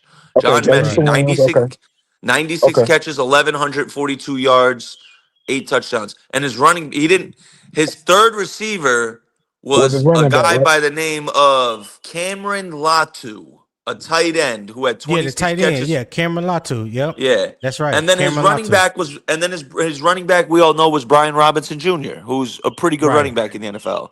But Right. that's really it. That's all he had his Heisman year. Yeah, But shit, that's and all I he was talking needed. about no, but I was talking about compared to them wide receivers that had been in Alabama for them previous years. Mm-hmm. He No, ain't having Amari, it's not he ain't having even the Amari wide Cooper receivers Yeah. Oh or that yeah, was I feel doing what you're the saying. He job. ain't have no If Julio, you Amari yeah. Cooper, Devontae Smith. I if you feel look you. That's at what their I'm saying. offensive line, defensive line, No. But we just talking about Bryce's production though. We know their whole team is souped up. I mean, that's what look. Everybody knows that's why Nick Saban retired. Because at the end of the day, with NIL, he wasn't able to hoard all the talent, and it wasn't automatic that he was going to get to the national yeah, cause championship. Everybody know that's Nick why he Saban retired. used to be paying the boys cash. It's just. I mean, because think about it, Nick.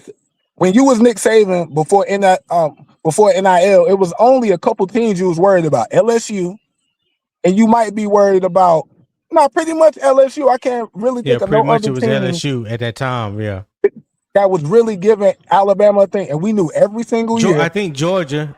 Oh yeah, Was. I LSU and think with Georgia. That's Kirby. what it was. Yeah, Yeah, with yeah. Kirby Smart. LSU and Yeah, Georgia. I feel like it was one other LSU team. used to be a problem. Yeah, yeah. And then but look, in all of college football, when those the only two no, teams you got to worry about, USC, the and then the you the not going, fake USC, and then look, you University probably of not Southern going to have to California. worry Hold about on, any other Roadmaster. team. Hold on. That's just what it is. But everybody know that's why Nick Saban retired. Because Yeah, he couldn't hoard all the talent. You could, but and that's why. hey, let Yeah, he me. couldn't buy That's them no why I more. don't. That's why I don't really look. That's why when it comes to college coaches, like I respect his resume. I think he got 7 of them. But my whole thing is this: if you really a coach like that, bro, you gonna show us what you could do. What you could do when the talent is even. That's when you really show. Okay, you a coach like that. Which is on another note. Which is why I love this coaching staff because clearly Yeah, with a lack of talent, I think we had the 26th ranked roster last year. We still were able to win the 8 games, and offensively. Yeah, everybody, offensively. and everybody feels like we should have won that playoff game. By, by our roster and by the standards and everything of the sort, there's no way we should have came that close to beating the Rams. So imagine what we're gonna do now that we had this great free agency and this great offseason, and now, oh snap, we might have more talent than you. Our defense might be way more stacked than yours. So, like I said, man, 11-6. 11-6. I think we go to at least the divisional, and depending on who we play, we win the divisional, and then we got to deal with the Rams in the championship game. Yeah, I'm not gonna say all that right now.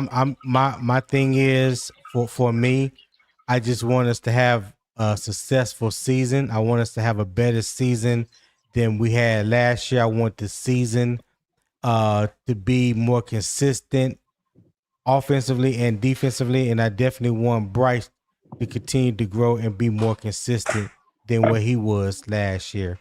So if I'm if we can confident get on all 11. if we can get all those things, I believe that we have truly put ourselves in a better position than last year. You know what I'm saying? I think we could say, oh God, I don't like to get no record predictions, but You good? I'm looking for at least 10 wins. I'm looking for at I least think 10 10 and wins. 7 is a safe bet. And my thing is, Yeah, with, and that's just based off of we playing a number one, a first place talent, schedule, yeah. schedule this year. Yeah, Well, the only reason I say it is because we jumped from 32nd to 16th. We added the best edge rusher in free agency, the best linebacker, an all-pro linebacker, and what I believe will eventually, provide he stays healthy, will grow to be a Pro Bowl or all caliber edge rusher. So my whole thing is this: I personally believe the defense will get Evero a head coaching job this year. But to me, I really What? believe just with the What? talent. What? Hang on, listen to what I'm saying. I believe with the talent we have and with the jump that I believe us finishing anything below 12th defensively is a failure. And I just think having a Super Bowl, as far as the offense is really the only question mark. But I think having a Super Bowl offensive coordinator on the staff and making Brad Izzik the coordinator, so now Canales could spend more time helping Brad Izzik and scheming because like he said, he's a great schemer. And I've heard people on other podcasts have talking about us Man, saying that Canales has an elite. if Evero lose us week 1, he got to get the fuck from around here. I just think again, you jumped from 32nd. You had the worst defense in history. We kept you. We re-signed you. They didn't tell us about it. Then you jumped to 16th, and we didn't have no pass rush. We were 32nd in pass rush, 31st in pass rush. You add Jalen Because the Phillips. players made up for his lack of competence. I don't think so, bro. And look, I don't even really. And y'all know I'm not an Evero fan, but now we got Devin Lloyd, somebody to actually cover the middle of the field so tight ends and wide receivers just can't run amok. And then I think the player that's gonna have the biggest jump this year, as far as players we already had, is Nick Scoring. I believe Nick Scoring will be a double-digit sack guy. I'm not saying 15, but I'm definitely saying 10. He already played for him to be a Yeah, let's smaller get him guy. 10. Let's get him 10. I'm cool with 10. Oh, oh yeah. I feel like that's definitely doable for him. But for him being a smaller guy, like not being 6'5", 275, he already plays the run like an animal.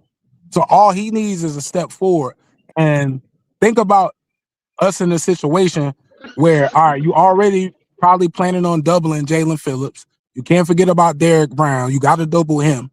And at the end of the day, if we got another edge rusher coming off that you got to respect because he's a double-digit sack caliber guy, that's going to open up the defense. We already got the best. We already got the best corner room. We already got the best corner room in the league.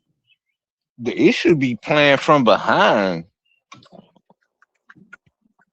Well, We because have the defense one is. of the best corner rooms in the league. One of.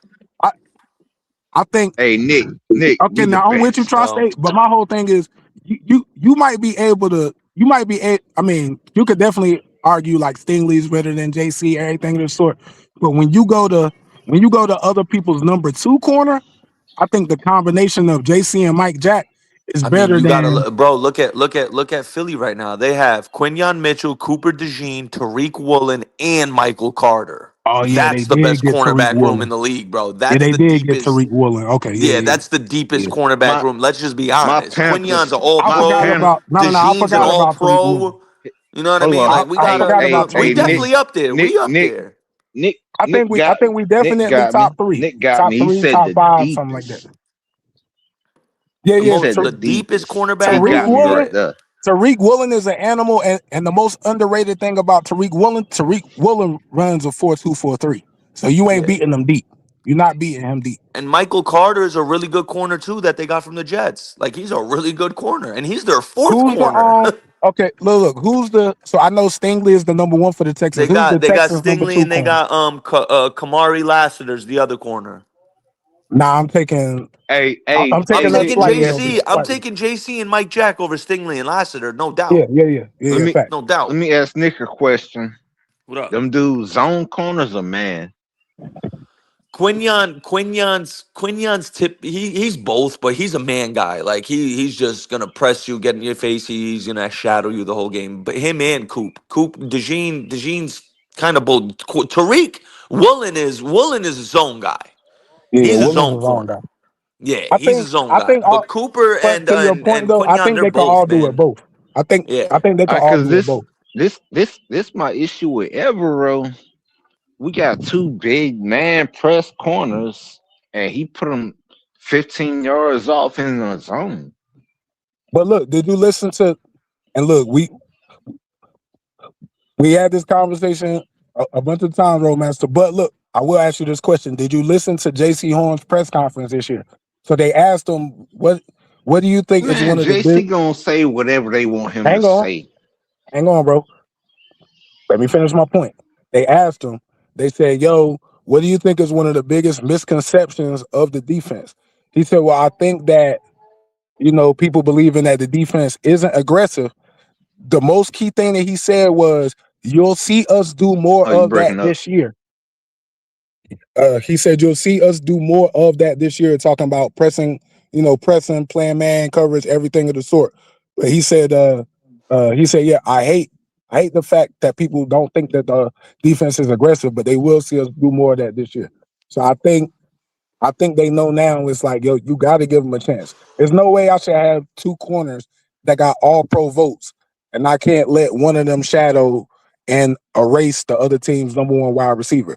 Because most teams don't have two wide receivers that's number one. You got the Rams, you got the Bengals.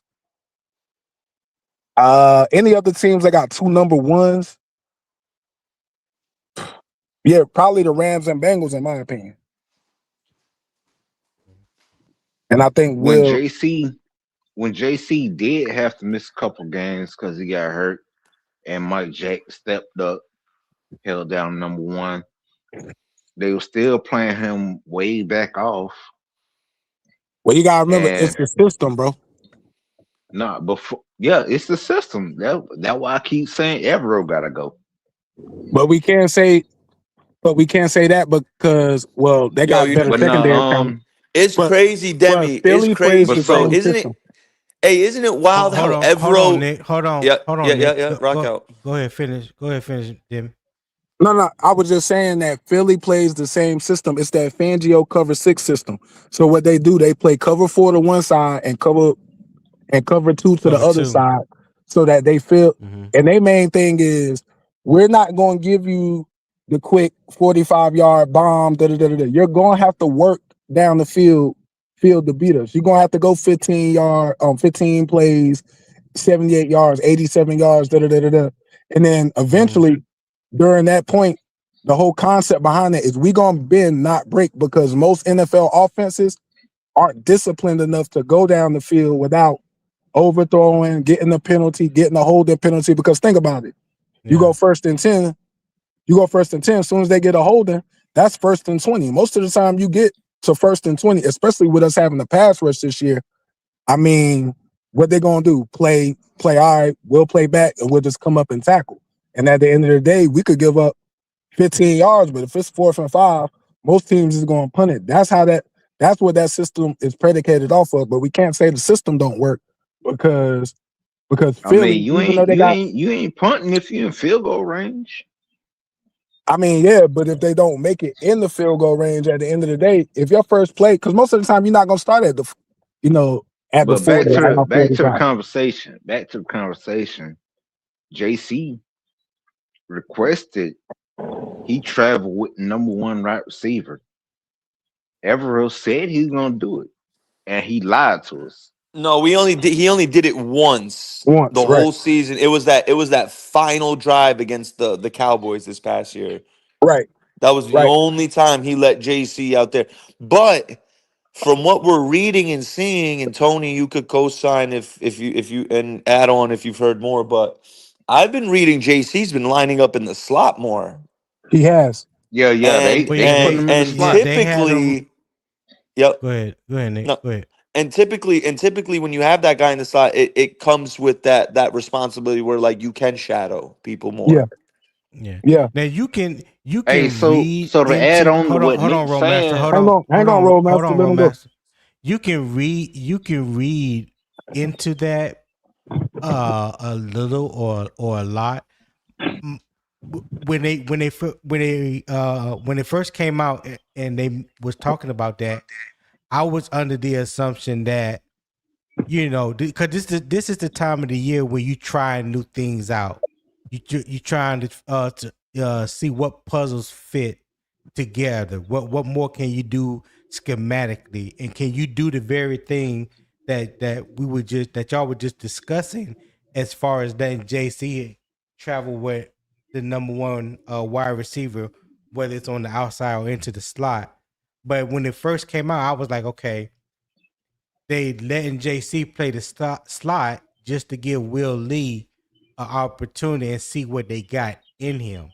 Now, if Will Lee is shining like they say that he is, which I don't put too much stock on him because this is OTAs. You know what I'm saying? They out there in t-shirts and shorts. And you know what I'm saying? Like Yeah, let me see what you do in the preseason with pads on, even though it's not games that make it count. But let I me see got your what you answer. do. Yeah, when you got your pads on and stuff like that. And if it carries over into that, then yes, come week 1, 2, 3, or 4, I can see that happening where you move JC into the slot, and then you got Will Lee coming in playing the outside. And let's not forget Corey Thornton is back. Corey Thornton won that slot position before he got injured. So he's not no slouch in the slot, no slouch in the slot. So I don't know if that is something that's gonna come to fruition. You know what I'm saying? Because we do have a slot corner. If Corey Thornton You ready for wasn't the there, answer? You ready for the answer? go ahead, Roadmaster. What's the answer? We couldn't cover tight ends Yeah, but that don't got nothing to do with the corners. That got something to do with the linebackers. Yeah, That's Nah, why they nah. brought yeah, in Devin yeah. Lloyd. That's why they moved in. That's why they moved JC to the slot. Most of the But time, slots they're don't not split. moving I mean, him. tight ends don't split out into the slot though. They don't. They play Now we inline most of couldn't the time. cover the It slot. We depends. couldn't Go ahead, we couldn't Roadmaster. Go cover ahead. tight ends. We couldn't cover nobody through the middle.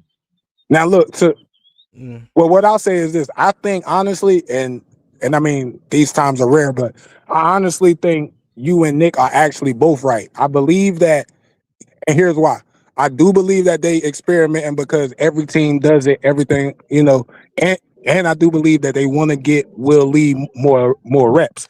But the reason I say Nick is also right is because a lot of times if you looked at the adjustments that offenses would make, because they knew that JC, my bad, JC, wasn't going to travel, they would hide the number one wide receiver in the slot and then get him up against our third corner and he'd tear him up. So now, to Nick's point, I believe that's Evero preparing JC for, hey, I do see that a lot of times they will put the number one wide receiver in the slot because I would only let you be a boundary corner. So now when that happens, now we can go about, now you used to being in the slot and now you can travel. So I actually do believe both of y'all are right. We are experimenting, but I yeah. do believe That's that's a tactical adjustment Evero was making because like you that's said, a man, good move because any side of the field that JC on, you ain't throwing over there. yeah, and And think about it. Any Mike Jack about the same way. the la Don't throw I over mean, here. well, look, I'm just of the school of thought to where if you paying a corner 25 million a year and up, I should be able to put you on the number one wide receiver on another team. You might not shut them down, the super top high end ones, but you should definitely slow them down. I'm not saying you're gonna be Darrell Reeves holding Randy Yeah, Moss, because they Terrell Owens, hey and all. I'm not saying that, but they get paid the same way.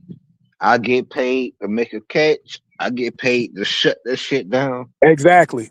So I think Evero knew it's like, bro, you're not letting him play to his strengths, and basically by doing that, you're wasting the money that we paid him. We paid him top corner money because we expect him to perform like a top corner. So I'm not expecting him to shut down Jamar Chase or Justin Jefferson. But instead of Justin Jefferson going off 8 for 120, he should definitely be able to hold them to 5 for 60. But at the end of the day, if I put you on Devontae Smith, Makai But Lemon, if I put you on they an old DK Metcalf, yeah, he should get 3 catches for 35 yards, bro. I paid you for they that. press So, corners. They press corners, though. And he got them but no, playing but that's 50 what I'm yards saying. back. That's what I'm saying. JC is saying that this year they're going to do more of that because I really think because if you the head coach, right? If you Dave Canales, right? Isn't that one of the things that you probably say to him this season? Just like you saying, Roadmaster, yo, bro, how we got one of the best corner, one of the best corner rooms in the league. 2 of them received all pro votes, and they never get a chance, and they big, and they never get a chance to play. Bro, we're not saying you need to press them all game, but in the fourth quarter, instead of letting Chris Olave run across the middle and catch 4 straight passes, and the Saints beat us in the game where we're up 17 All to right, so 3. you know ball, right? So like I'm not if you saying looking no, no, at no. I'm not saying if I know a lot. I just tried to study so I know what I'm talking about. all right, so like if you got like third and long, you know they gotta go for a deep pass. If you jam that receiver, you throw off the timing, so the quarterback he gotta wait for the routes, I and got you, his Ro, but you receivers can't do jammed that. up. But look, you got to mix that in because because that's when your offensive coordinators start running pick routes, everything of the sort. And look, our Hey, system is real quick. I'm sorry, Demetrius. Did Nah, go anybody you go read can that you ahead. can super you can chat? run whatever you want. If I got your receivers jammed up, Yeah, I Hey, read it. fellas. Hang on, Hey, hold that on, give hold on, my hold on, hang hold that on, on. give roll my that Hold pass PPP on, though. rush Roadmaster. time. Hang on, Hey, Rollmaster, did Hold on, let anybody read that Roadmaster. PPP super go. chat? Yeah, I read it. Yeah, I read it Can for anybody you. read that super chat? Tony read it. Tony read it. Okay, cool, Yeah, I read it. okay. All right, bye. He did. He did. Um, but look, bro, you can't do that. You can't do that all game. And then, bro, you gotta remember, people just run. People run specific systems. You got the Rex Ryan. You got the Rex Ryan system where, all right, he gonna press you. His corners is gonna press all game because he blitzing all game. You got the Dick LeBeau system. He gonna run zone blitzes. It's just regardless of whether we like it or not. That's the X and O's. That's the beauty about football because everybody attacks it. Everybody trying to win the game, but they all attack it in a different way. The Vic Fangio system is not predicated off that. And like the Eagles run it. They got more talent, but the best iteration I've seen of the Vic Fangio system, and y'all let me know, Nick, is that Niners team with Jim Harbaugh when they Well, had Justin Smith, they had Alden Alden Smith, Smith, God rest his God soul. bless his soul. They Mhm. had Patrick Willis, they had Navarro Navarro Bowman. Bowman, they had Yeah. Eric They had Reed. dogs, Yep. dude. Oh Yeah, my God. Alden Smith got 17 and a half sacks his second season, bro. That was the Bro, best. That was Yeah. people tend to forget, bro. I love to remind people, bro. After that season in the NFL Top 100, they had him as a top 10 player in the league. He was yeah, like 10th or 11th. The players Alden voted him. Smith was an animal. To get 18 sacks your second season in the league, Yeah. regardless of who you playing around. But yeah, him, Right. Patrick Willis, Navarro Bowman, Justin Smith. I forgot who the nose was or who the other end was, but they had I Eric think Reed. Brian wasn't Man, Brian them Young. dudes was Wasn't Brian freaks Young of on that monsters, defensive though. line? We can't Nah, Bryant compare Young, them to that's a regular little people. older. That's a little older. That was a little older. Okay. Yeah, Okay. yeah, Who yeah. was the Okay. other? Who was the other safety on Nick? Wasn't it? Wasn't it? I can't remember. What Yo, year who you was the thinking other of? safety? What year you thinking of? 2013. 2013. Oh, Didn't Dante Whitner. Oh, yeah. Bro, Encyclopedia, dog. Ding, ding, yeah, ding. hold on, yeah. but Look, didn't Eric Reed play in that I yes, think it was Eric even Reed. Eric before he Reed came to and Eric Dante Carolina? Reed Whitner as played the the free safeties. system. Yeah. Yeah. That was before the Kaepernick, kneeling thing, because Kaepernick started kneeling. Yeah. Then he started Yeah. kneeling too. Kaepernick Then was they his kicked boy. both of them Yeah. off the team. And then you remember we had Eric Reed for like a year or two, and then Yeah. Ron Rivera Yeah. kept saying, hey, "Yo, Eric Reed keeps grading out highly in all his games." Da, da, da, da, da. That was that. I think that was around the time where Greg Hardy did what Bro, he did. that Da, da, da, da. hey Demi. Quick. What up? That 2013 Niners team had Namdi Asamo on the roster. Quick fact of the day. Okay. Yeah. Oh, Now I and Yeah. know.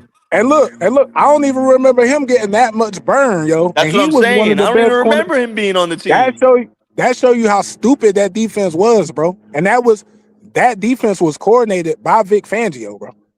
Hey, And quick real question. quick, because Tony was about to go, Hold the on, Vic Nick. Fangio thing, Ejiro Evero's system, basically the same thing. Like pretty much the exact. But go ahead, Tony. Who who all likes to watch film? Me. I, I I love like to watching watch it. film. I Yeah, Watching mean, film is A bunch fun. of us watch film. y'all, Hey, like. Tone. Hold, You feel PPP me? love watching hold, Something film. good about when I finish my day of hold. work and I'm like, you know what? I want to watch some film. I'll roll up a little 2 grammer and watch some film for an hour and a half. My boy It's said I Hold nice. on. roll. It's relaxing. My Hold boy on. said I Hold roll up a on. little 2 grammer. My bad, bro. My bad, Tony. Go ahead. When I'm saying watch, okay. When I mention watching, or when I'm talking about watching film, I'm talking about watching film, not just the game. Watching film, breaking down, analyzing, the offense and the defense, stuff like that. I mean, y'all like doing stuff like that. I No, love it. bro, I'm It's telling so you, it's fun. people on the It's so panel right fun. now that do that all the time. I could speak for PPP and I could speak for Tri-State because they done broke down film like actually on the pod. But Okay. I like, like when it come to defensive systems and stuff, right? Whether it's Fangio, whether it's LeBeau, whoever it is, whether it's Well, Brian, I got. Brian Flores, Hold on, I Demi. actually like watching film on the defense. I can understand, okay, what are we doing? What's the point? But go ahead, Tom. Well, so I got something for y'all. Since because I make my rounds to different podcasts and things like that, and I've always heard people talk about they watch film and do this and do that. So I have something that I have created I will be talking about it Saturday. So all of these film gurus, everybody that loves to watch film, we're gonna put that to a test. We gonna see just how much people say they know from watching film. Because one thing for sure, and two things for certain, film don't lie.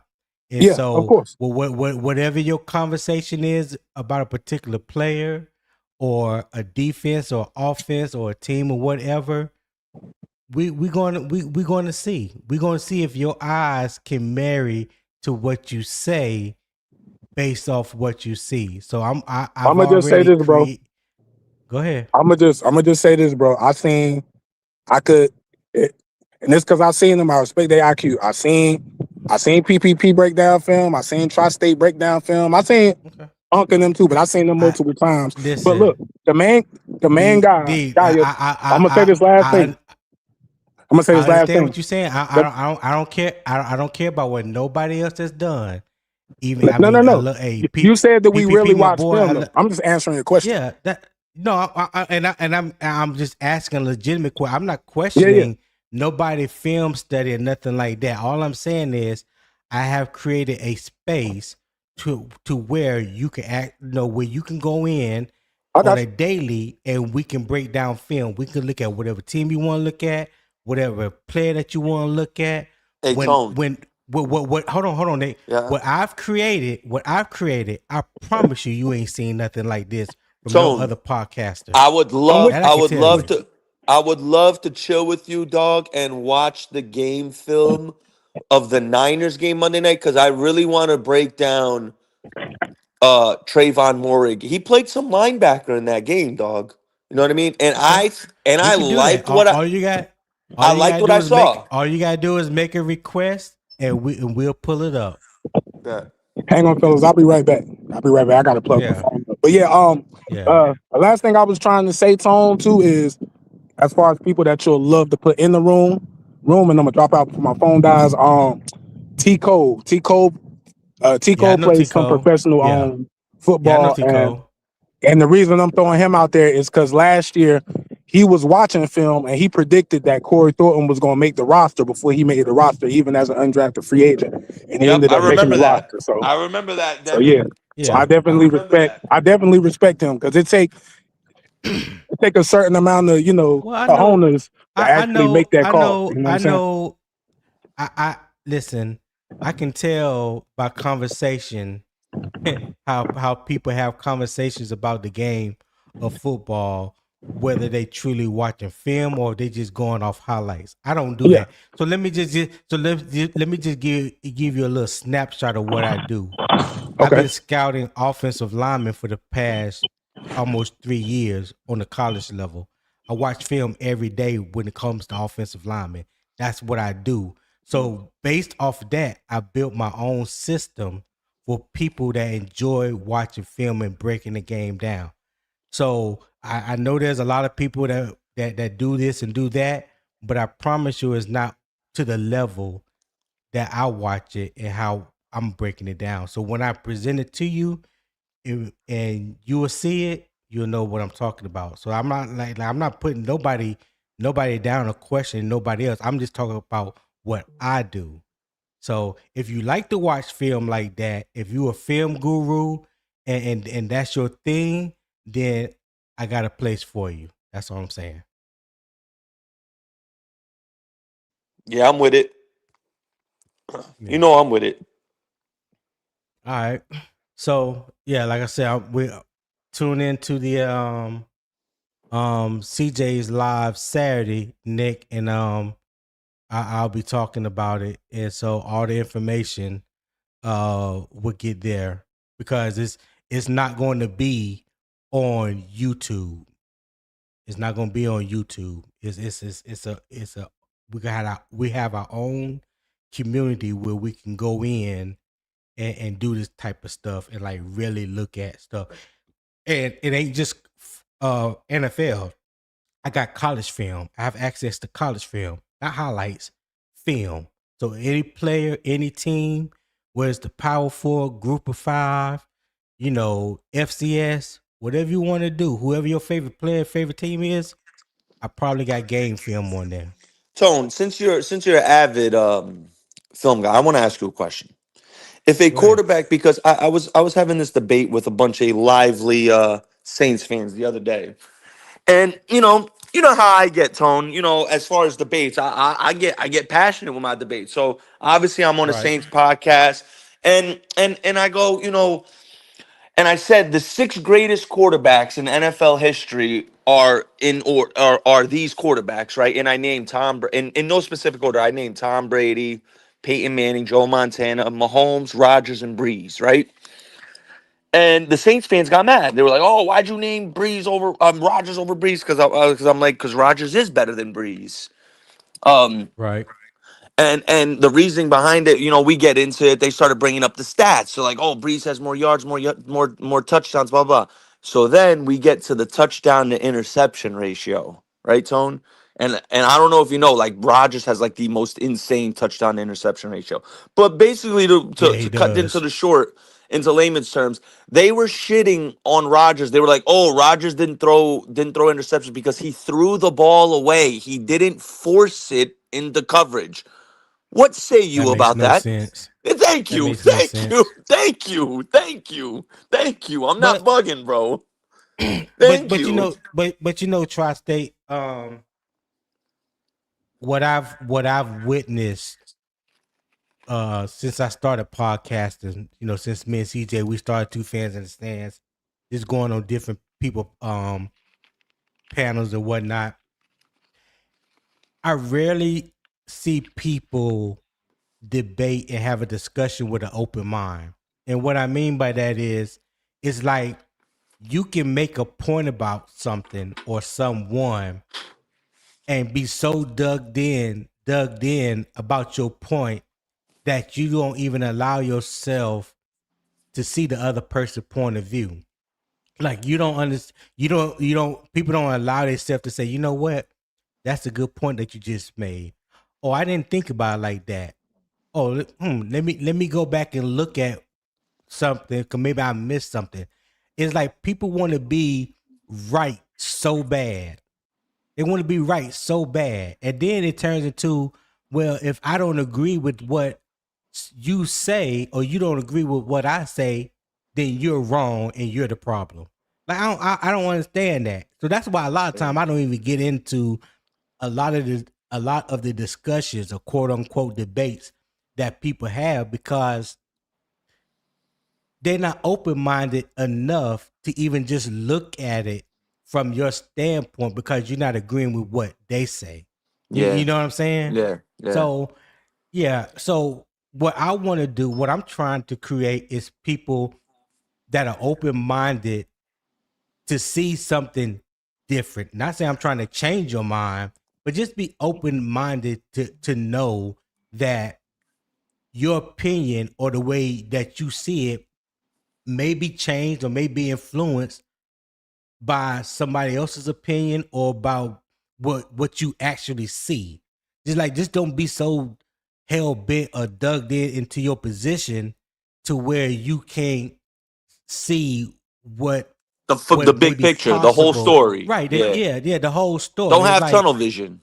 right, Yeah. exactly. So that's my whole thing. So when Yeah. I say, people make these arguments, Hey, hey, make hey, these real quick, real debates. quick, real Yeah, quick, go real ahead. quick, real quick, real quick. Jesus Christ himself. Um, What? this person that's called Jesus Christ himself, first and foremost, that's blasphemy. All right. What is Uh, wrong with him? Hold on that's there. blasphemy. Secondarily, we don't have discussions pertaining to stuff like this. So if there's a moderator that's in the chat, go ahead and block him. Go ahead and block him. Yeah, Jesus Christ himself. Go ahead and block him. He needs But Jesus yeah, Christ. yeah. But yeah, that's all I'm doing, Nick. Yeah. Is just Man, I can't just even hear just Tony, creating man. this. It's a stream you acting Oh, you stupid. Let me can't hear go out me? and come back in. Oh, okay. But yeah, man, it's just I like to have good discussions and good debate. I like to challenge people thinking, not necessarily your idea or questioning, your IQ or anything like that. Just questioning the thought process. I'm just trained. I'm just wired that way. Yeah. Like I want to know What do you why see? you. Yeah, what do Yeah, you but not see? only that, I just want to know why you feel the way you feel. Yeah. Facts, Tony. Why you saying what you saying? That's all. Mm-hmm. Because Yep. one thing about watching film, film don't lie. So if you want to be able to support your argument or however you may feel, you gotta have something to back that up. You know what I'm saying? Yep.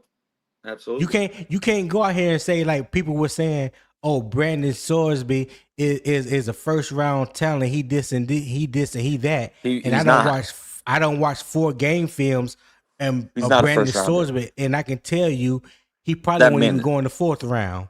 You know what I'm Yeah, I would saying? have said he would have been a third rounder, Tony. Well, I think third rounder because teams would have fell that's in love just with the athletic traits. You know what I mean? but That's that I'm only just saying it. that just but see, Yeah. Dick, that's what I'm talking about. That's just Yeah. based off my opinion. Yeah. Yeah. Yeah. You may feel like he's a 3rd rounder. I may feel like he's a 4th He rounder. definitely not a first rounder. You know what I mean? Third, fourth Thank rounder, you, whatever. thank We you. just he So definitely wasn't a first rounder. that's all I'm doing. Because I love to do this. This is what I do, and I just want to make other Panther fans, creators, friend or foe. Let me throw that out there, whoever they are.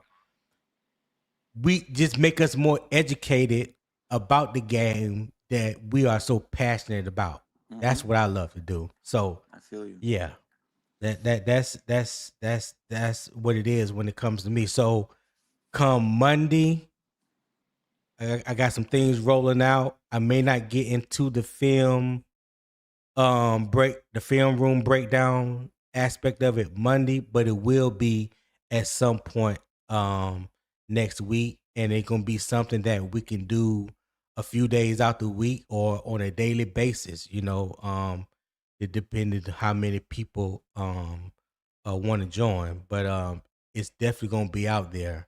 Yeah, and the way that this system that I've built and I've created, when the preseason come, when the regular season come, I'm going to bring up things that people don't typically hear ESPN or First Take or some of these shows I hear talk about. I ain't gonna give.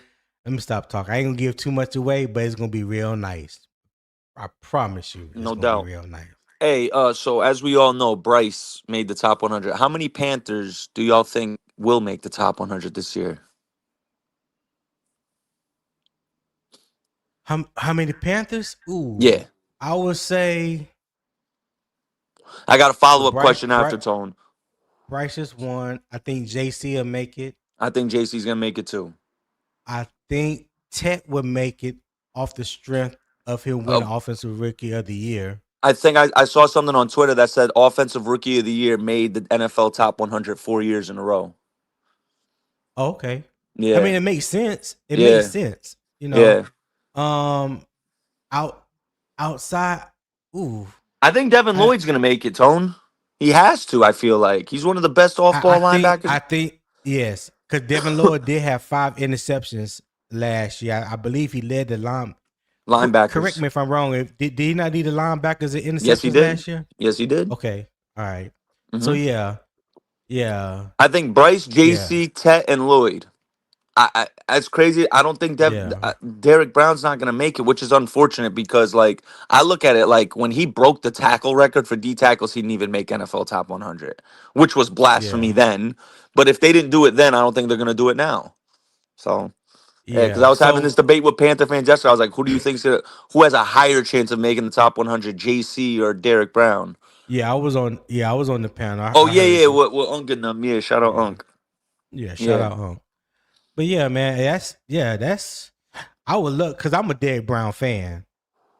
I love me some Derek Brown. If there's any jersey that I buy next, it's gonna be Derek Brown. I have 2 Panther jerseys in my lifetime being a Panther fan. That's Steve Smith, that was the first one, and I got Brian Burns jersey when I was in Charlotte in 23 at the at training camp. I got a white Cam At Newton. Fan Fest.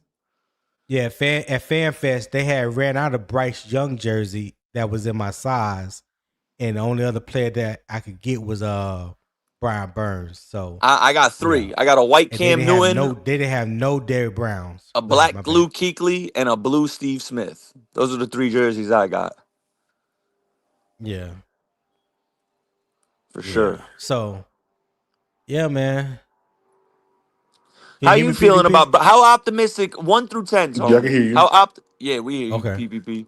How optimistic are you about Brooks this year? 1 through 10, 10 being the most optimistic. I'm at like an 8. I'm very I can't optimistic. go. I can't go that high. I feel you Cause you because of say the optimistic. injuries. You ain't say hope. Yes.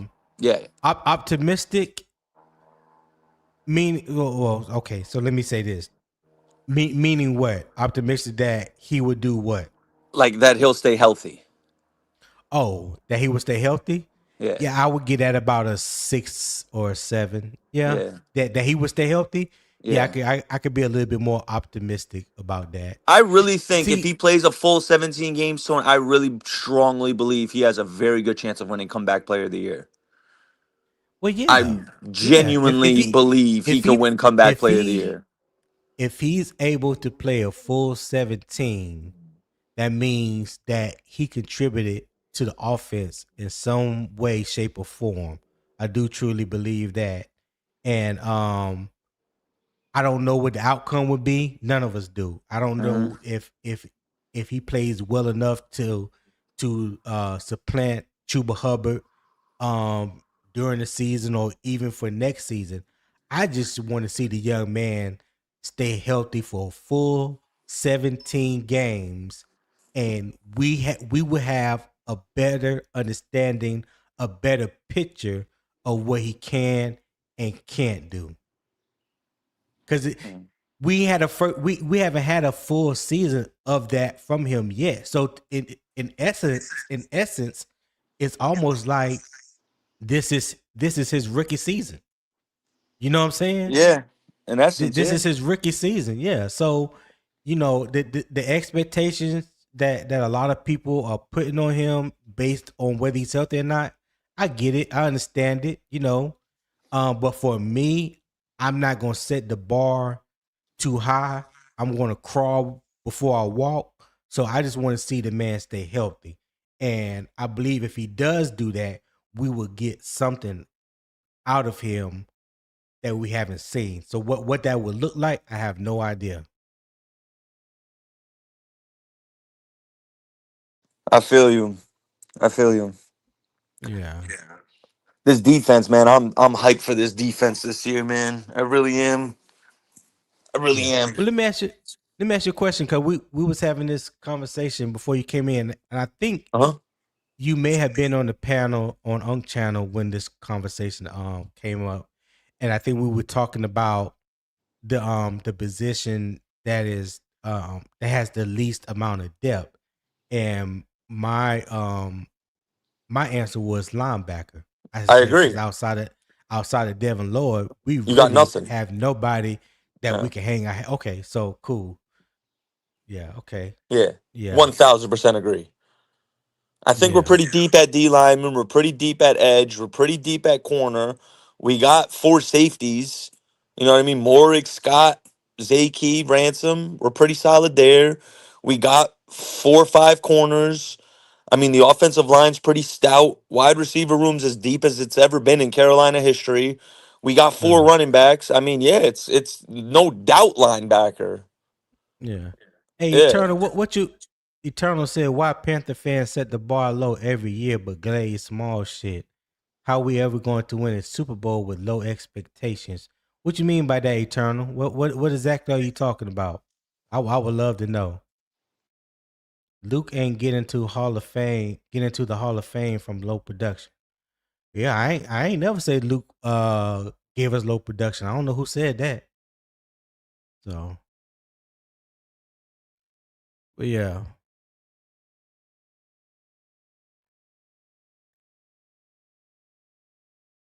D, you back? Yes, sir. Yes, sir. Yes, sir. Yes, sir. What's up with y'all? I had Oh, to okay. had to run my job. Be having a lot of stuff open, yo. I, Y'all know streaming on, stream one y'all thing to I run that can, battery. Trevin, Go ahead, Nick. My bad. we can be a little optimistic about Trev because he wasn't ready to be that Mike every down linebacker as a third rounder walking into the NFL, and he kind of got forced into that with Josie Jewell's retirement, and he wasn't ready for it. So Dad. hopefully, him taking a lesser role and being mentored by Devin Lloyd will provide a positive impact for us. I think obviously there is a little bit of a benefit of the doubt. I feel like Dan Morgan's going to give Trev with him being the first linebacker he took as his first time GM. So I feel like that he is on thin ice, and I think Trev knows the magnitude of this season coming up. Like, bro, this is the season that's going to decide whether you're going to be a starter or a rotational bench guy for the rest of your career. So hopefully he understands it, and he understands the magnitude of this season, and he delivers for us. For us and for Tri-state. himself, That's obviously. And for himself, tri obviously. Tri-state. That's why you my guy, yo. Because that was gonna be what I was gonna say, popping back in. I didn't even know we was talking about this. I made a mistake and closed the YouTube. I was gonna say, how do we feel about inside linebacker? Because really, if you look, that's really the only that and tight end. I think the tight end room is a little bit better than people give it credit for, but inside linebacker, as far as top end talent and depth, is really the only like red spot on our roster. You know what I'm saying? Maybe the tight end room was like a little like reddish yellow or something like that. But yeah, Yeah. and I agree with the same thing, Tri-State. I believe he will give him a chance too, because it's his first linebacker. And if you remember when he drafted him in the blueprint, I think he said he got a text from Lofa to Tupu saying like, "Yo, that's saying like Lofa to Tupu told me I took his favorite linebacker." So I think just off of that, he's gonna Yeah. I mean, he's gonna be good for me. I loved him coming out of Kentucky. I liked him. I didn't know who he was when we drafted him, but then they start playing some of the highlights, and then I went back and I watched what game did I was I think I watched Kentucky against LSU, and then I watched Kentucky against South Carolina, and he balled out in those games. Like he was the epitome of what I was saying that we needed on at the linebacker position. We need a downhill thumper, somebody that's not afraid to to plug the gap, Yeah, you know, me to pulling guard at the line of scrimmage, things like that. So he was fast. Um, I don't want to say he was reckless, but he reminded me of a little lower level Edrin Cooper. Y'all remember when Edrin Cooper and Peyton Wilson and those dudes came out? Me and What's Up Doug, we would pound the table for Edrin Cooper, who's the linebacker now in Green Bay. Like we wanted him coming out of Texas A&M. He gave me a yeah, little bit of that resemblance. Um, that's why I say a lot.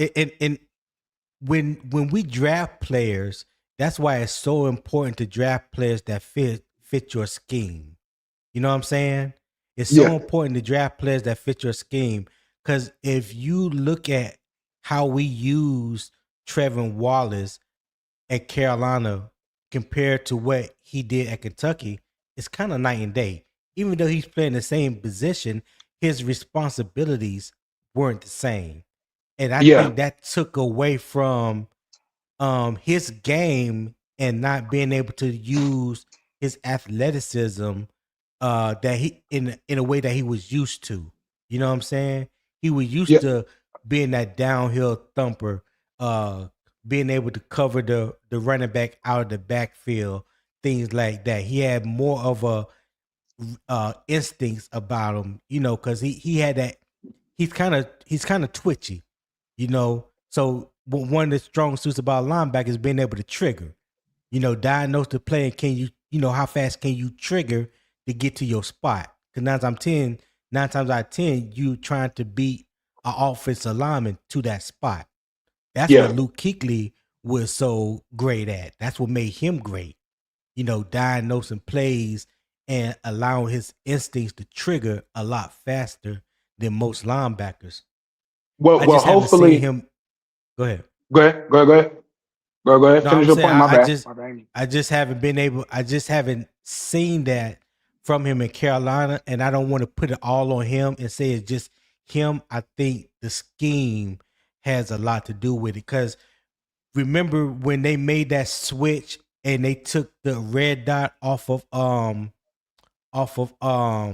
Rose Boom and Yeah. gave it to Trevor Wallace. Yeah. Both players seem for whatever reason they seem like they played better when they made that switch. There were some games where they wasn't reading and reacting, but they were just coming downhill. You know what I'm saying? In those Yeah. games when they were coming down hills, we had a better opportunity to stop the run. But when you just read it and react it and you allowing the offensive lineman to reach you on the second level and get a head start, you already lost. So now the running back got 3, 4, almost 5 yards before he even get touched. It makes Yeah. sense to me. But yeah. But to your point, I believe just like you were saying, it's more of a system fit. And like here, and somebody like I don't know who said that comment about Luke Kuechly and production, but it's perfect for right now because a lot of people forget Luke Kuechly had a bunch of tackles coming out of Boston College. He was NFL level at playing the run. But when he got in the NFL his first year, he wasn't great in coverage. He spent a full off season like really working at his coverage ability. And that's what made him a great all-around linebacker. And this system, when you run in this system that we're talking about, you got to be able to cover just as well as you play the run because your primary responsibility is stopping passes over the field. That's why when the system works, you get interceptions from everywhere Yeah. because the linebackers are supposed to be able to cover, clean up, and everything of the sort. So hopefully this offseason, because like Tri-State was saying, um, because this is his make or break year, hopefully he spent about, or hopefully he focused at least 80% of his training on just becoming a better coverage backer Who because are you that's talking what about? they're gonna Trevor need. Wallace? Yeah, because he could already play the run, but it's like you got to Yeah. be able to cover just as well as Devin Lloyd. I know y'all saw. Why is he so? See the you see the interview where you see the interview where he's talking about I played linebacker or I played wide receiver. So it's um feel like Yeah, you Trevor cutting in and Wallace, out. he's got to be able to recover. Oh my bad. You yeah, your mic cutting in and My out. bad. I'm back though. I got a call. Oh, okay. Oh, But okay. yeah, you got to be able to cover because just like Devin Lloyd, I was like, man, how does he do so great? Covering people and everything of the sort. Then you watch the interview and you find out he played wide receiver and then he switched positions. So that's why he's got hands, but you got to be able to cover um, in our I system. think he So played hopefully he did I that. think he played I think he played some safety at Utah. I think he came to Utah as a safety and they He said moved him that to too. linebacker. Yeah. Yeah. I think he played wide receiver in high school. Then he played Yep. safety. Then I think he said he didn't really have no offers, so they moved him to linebacker. Then I think he said he might have got one like last minute or something.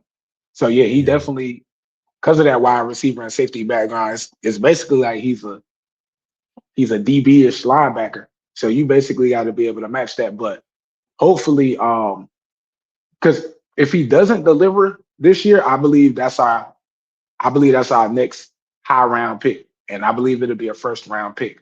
Because Right. one of the things too, I thought we really wanted Jacob Rodriguez, but when you watch the blueprint, if you watch him at the start of the second round, I think Brant Tillis asked Dan Morgan, he was like, "You like how this is going?" And he was like, "Man, I love how it's going." So, so to me, that was very, very telling. Of it ain't matter that Jacob Rodriguez went early because we ain't really want him for some reason. whether I don't think it was production because he had bad production. Maybe it was locker room fit, or maybe he had a bad visit from a character standpoint. But for him to say that means like, okay, he must ain't see anything in them inside linebackers in the second round, like we thought. But I believe this year he will fix it. Because think about it, if Jalen Phillips is what he is, Nick Scotton turns into a 10 sack guy. You got an all pro in the middle. If you get another first round linebacker, you talk about us having one of the best second levels in the league. And then that changes your whole defense.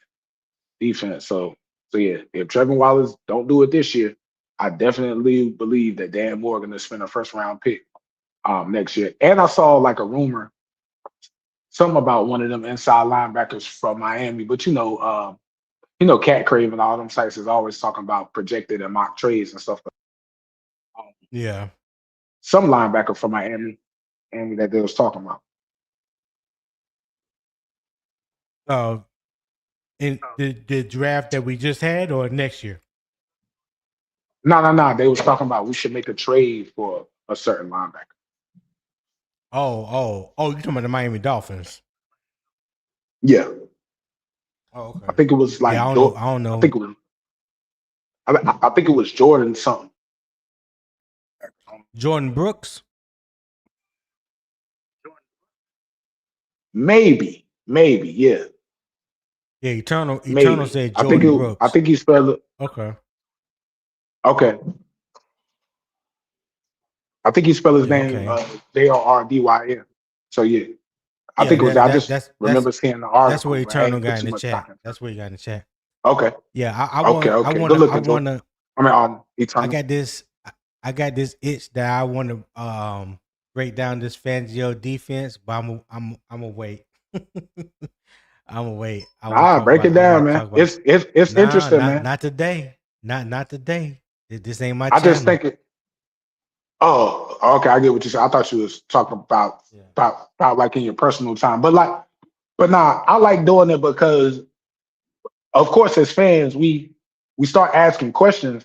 Then you start realizing once you start studying the system and you start really seeing how they employ DBs, what the whole story behind the system is, then it starts answering questions like, oh, okay, that's why they didn't press, or that's why they don't press as much, or that's why, da da da da da. See, But I like you already. I like you but yeah, already. because it just answer questions. It's like, okay, it's just like on offense. You talk about the spread or the three wide receiver versus the multi tight end, like a Greg Roman type of system where he runs 13, which is three tight ends. It's a different, what I'm saying? It's just different things. That's what I love about football, the X and O's, like the mental part of it. Because everybody Yeah. trying to win, but everybody got their opinion on how we should get the ball downfield, how we should stop getting other people downfield. But if you start asking me like who my favorite coordinators of all time, like to me, the best coordinator of all time, the best offensive coordinator of all time. Like, I mean, some people might like give it to Bill Walsh for like designing the West Coast system, but to me, the best coordinator modern is Andy Reid because he been Yeah. designing, he been designing elite offenses since 1998. We talking about Brian Westbrook, Carell Buckhalter, Donovan Deuce McNabb. Staley, Donovan McNabb. We talking about Yeah.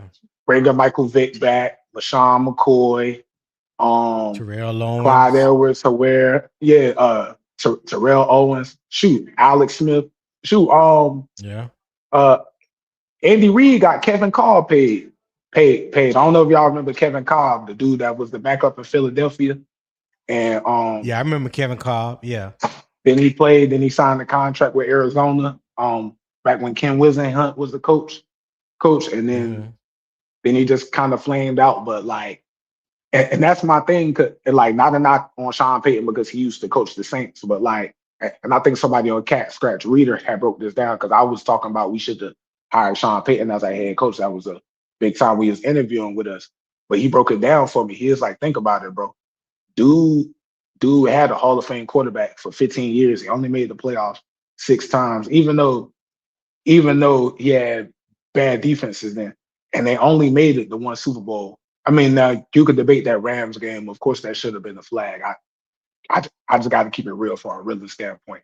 But when you look at Andy Reid, the second you gave him a Hall of Fame caliber quarterback, Super Bowl, Super Bowl, Super Bowl, Super Bowl. So to me, it's like to me, he just the best. And if you talk my favorite defensive coordinator is Rex Ryan, like by far, because he could the the, Ryans. well, Yeah. the reason I like Rex, if you go back to 2010, he was the coach of the Jets. Mark Sanchez was his quarterback. Mm-hmm. They played Peyton Manning before the neck injury. Now they played Peyton Manning in the playoffs where he was still with the Colts and held him to 3 points that whole game. Then the next week they beat the 14-2 Patriots, um, and shut down that offense. So anybody that could shut down Peyton Manning and anybody that could shut down Peyton Manning, who's still in his prime, and Brady, who was well in his prime, because we talked about 2010, and Brady played till 2020, 2021. Anybody that could shut them down definitely knows what they're doing. Now, he had some pieces. He had Bart Scott. He had probably one of the best corners I've seen other than Dion. But still, just to be able to do that, yeah, man. If I'm talking about a defensive coordinator for my team, I need Rex Ryan. If I'm talking about an offensive coordinator, then I need Andy Reid. So that's just Yeah, I my feel you personal on opinion. that. Like, you don't hear too many people talking about the identity of an Andy Reid offense. Like, I don't think I ever heard anybody say definitively what is the identity of his offense. Is it West Coast based?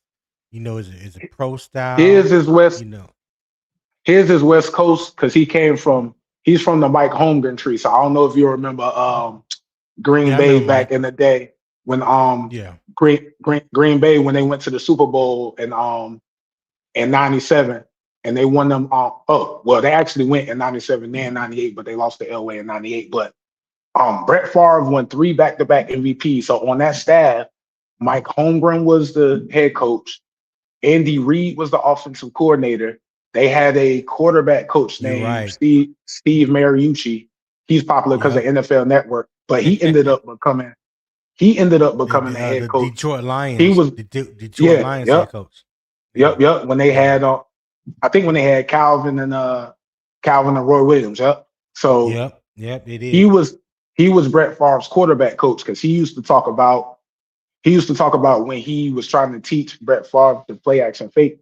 He would make Brett Favre spit on the back of his hand, and like basically after the play action rep, like it should be so much in the running back's belly that by the time you come up for the next rep, the spit off the back of your hand should be gone. And like, and so that was, and so Damn. that's how crazy that staff was. And so basically, Andy Reid learned under Mike Holmgren, and Mike Holmgren was a West Coast guy. Mike Holmgren, okay.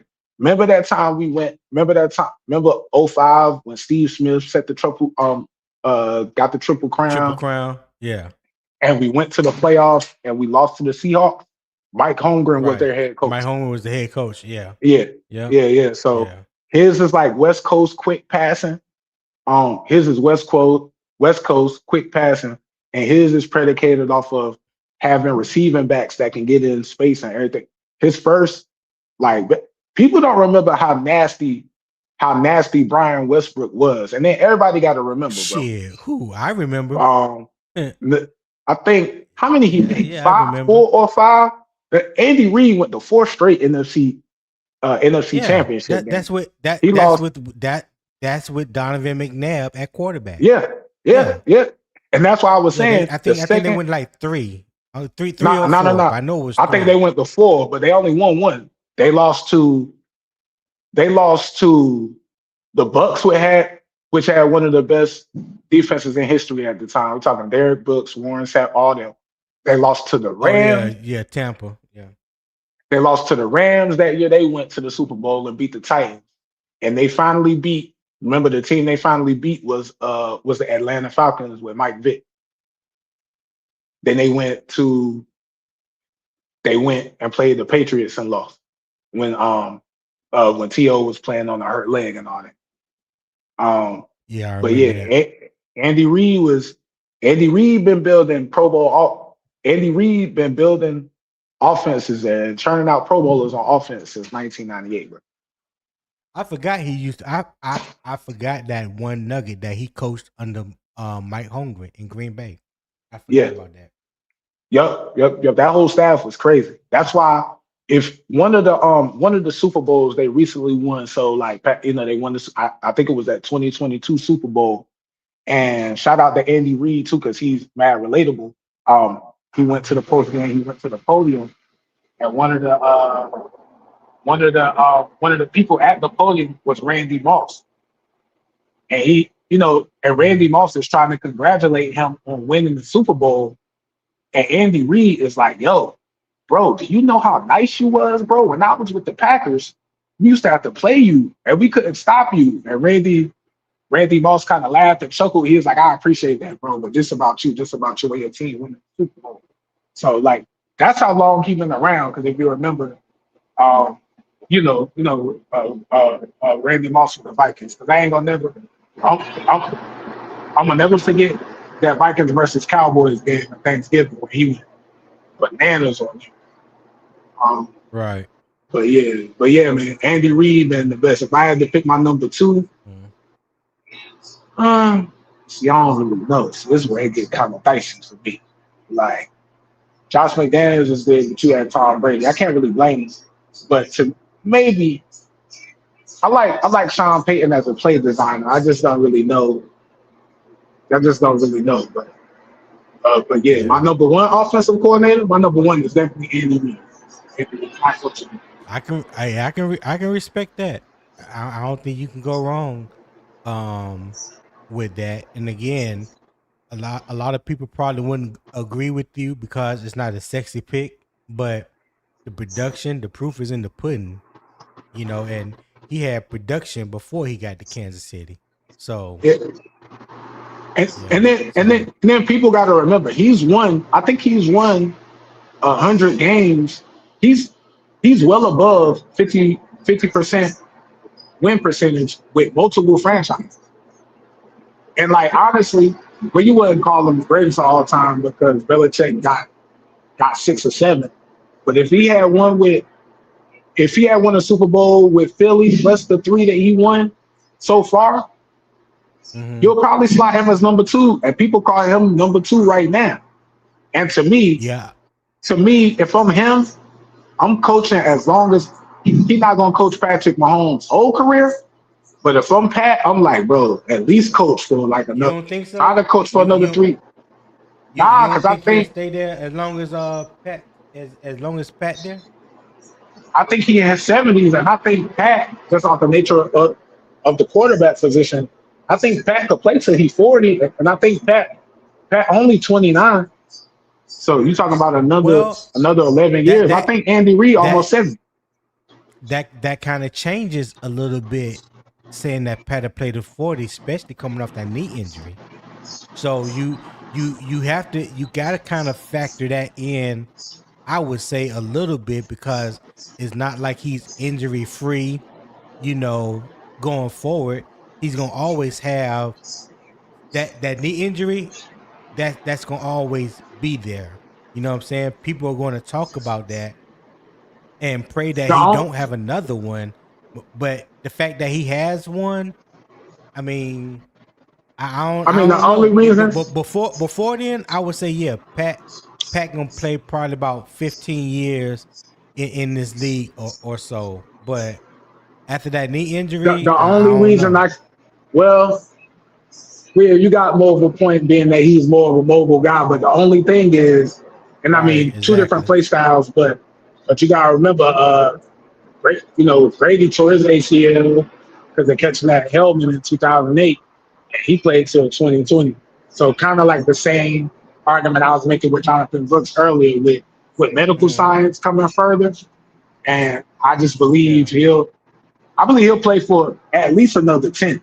But so him playing to 37, I hope 39 so. too. So. And I mean, to me, Pat is the best. Pat been the best quarterback for at least the last 5 years. So to me, I think it's safe to say I think it's safe to say if he plays another 10 years, if he plays another 10 years with him constantly restructuring his contract for talent, he's going to win another 3 Super Bowls.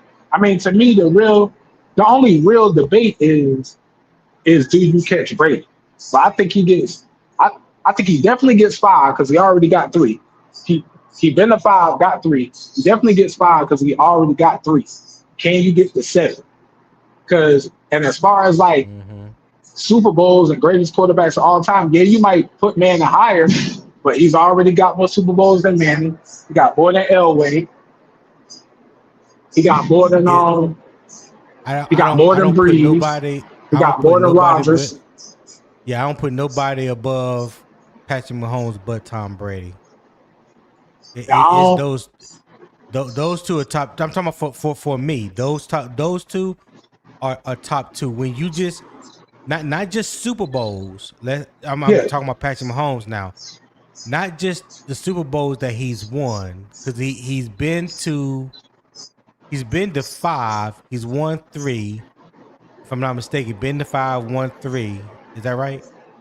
Yeah. Been the 5-1-3. Okay. Right. Lost to the Bucks, and lost to the Eagles. Right. Okay. So in his 10-year career so far, he have been to 5 Super Bowls, won 3, and they won the AFC or been to the AFC Championship game 7 years in a row. And that's just Or all something within like his that. Yeah. first 10 years. Yeah, 6 Yeah. or 7. That's just all within his first 10 years. Like no other quarterback. If you just take out Tom Brady, when you compare his first 10 years to any other quarterback that's ever played first 10 years, who first 10 years is better than Patrick Mahomes besides Tom Brady? Not nobody. Not nobody. I got Okay. the only Yeah. to me, I could see people not giving him no because it all depends on how you look at it. Some people look at it as who was more cerebral, who gonna put the ball, who can make the most out of nothing. And to me, all right, so my Mm-hmm. 5 is this. And I feel like I'm gonna leave somebody out. But my top 3 is Brady, Mahomes, and Manning. Because if Manning had a great defense for 5 more years, you got to think that he would get at least another. And if Brady and Manning ain't both in the same conference and they separated, Peyton probably goes to 2 more Super Bowls. Now my other ones, I feel like okay, a lot of people ain't going, but my people on the outside. Okay, so I feel like it's either it's either Favre, Favre because he won 3 straight MVPs. Um, and he got the most passing yards in NFL history with 70,000. Now, it could just be a longevity thing, but a person. So I'm gonna say Favre or Breeze for that last spot. But my 4th quarterback, and a lot of people ain't gonna agree with this, but John Elway, because Elway won 2 at the end of his career, but people forget he went to 3 Super Bowls early in his career in like his 2nd, 3rd, or 4th year. He went to 3 Super Bowls, but he had such a trash team and got blown out in the Super Bowls. So just for you to be able to make it to the Super Bowl that early, whether you won them or not, I gotta put you in my top 5. So Yeah. it'll be something like Brady, Manning, or Brady, Mahomes, Manning, Favre or Breeze, and Elway, in my personal opinion. Okay. And that's why I So always tell people for my generation, I feel like I saw the greatest football player, I saw the greatest basketball player, I saw that now the older people is gonna kill me on this. I feel like I saw the greatest football player, the greatest basketball player, the greatest boxer. Um, and I'm trying to think of the other sports. And I used to follow the greatest golfers. And I used to follow tennis a lot, but I kind of stopped following it when I was young. But I definitely feel like I saw the greatest quarterbacks, the great, the greatest football player, the greatest basketball player. Definitely, okay. like bar none. Well, we can definitely have that conversation about tennis one day. That was my first love, tennis. Yeah, I used to watch back then when it was. I'm talking super young. I know you remember these names. I used to watch when it was Pete Sampras, Andre Agassi, like them. I used to Yeah. watch back then. But So then I don't know. As I got old, I stopped when watching. with Andre Agassi, so just I'm 53, so Okay, I'm okay, definitely in the era. So when Andre Agassi, um, Lindsey Davenport, okay. I remember. who It. else was Yeah, down yeah, there? yeah, Jennifer Capriati, when all of them were playing yeah, down yeah, at the Nick Bollettieri Tennis Academy down in Boca Raton, right? yeah. So, what was his? I'm trying to think of his name. Damn, it came to a blank. Um, Calvin Davis. When Calvin Davis had a tennis academy in Charlotte, out by South Park, right? It was at the um. Damn, why is it skipping my brain at this time? I'm trying to think of the country club. It used to be a country club. So I first moved to Charlotte. I was 12. I'm from Wilmington. I was born in Wilmington, and I Okay, moved to okay, Charlotte when I was 12. I got my love of playing tennis, watching my mom and my uncle play. That was their thing. They played tennis as I was growing up. So that's how I got the tennis bug. And it wasn't until I got to Charlotte that I was introduced to Calvin Davis Tennis Academy. Sharon View Country Club. That's what I'm trying to think of. Sharon View Country Club is out there by South Park off of Sharon View Road. It's not. I don't think it's the same tennis academy now. Matter of fact, okay. Calvin Davis coaches at Charlotte Latin, I believe. Yeah, I think he's still the head coach, tennis coach at Charlotte Latin. But back then, who we had at our tennis academy, and I don't know if you remember these names because they were local, but one player name was Peter Ayers. Peter Ayers went to Myers Park and he graduated and went to Duke. He had a sister Okay. named Ashley. Right? Okay. And when I got there, I was I was 13 when I got to the academy, and I thought I knew how to play the game because a lot of the tennis that I played growing up against was against older people, right? I never really had formal training up until I got to Calvin Davis Tennis Academy. But Okay. I got humbled real quick. So I thought I was gonna get to go and play with the big boys, guys my age or whatnot. Calvin Davis said, "No, you're gonna play Ashley first." I thought that was an insult, right? Because if you saw Yeah. her, she was 10 years old at the time. This is no lie. She was 10 years old at the time, but she was one of the top 20 or 25 ranked 10 unders on the US on the junior circuit back then. I didn't know Mm, this. So he mm. said, I want you to play a set with Ashley and we'll see, what you got. That little girl beat me 6-2 in one set. Mm. I I mean, wanted to quit and wanted to give up. But he pulled me to the side. He was like, it's not that you can't play the game or you don't understand the game. He said, I needed to find out what was your level of training before yeah, we go any step further. And yeah, he said, I know your ego is hurt right now because you just lost to a 10-year-old girl. And he was right. My ego was bruised, dog. Bruised. Be like it was bruised beyond comparison. But yeah, this girl has had formal training ever since she was 6 years old. And then yeah, her older brother, being who he was, she she went where he went. You know what I'm saying? Emma Navarro right now who plays professionally. I think it's Emma Navarro. She went to the University of Virginia.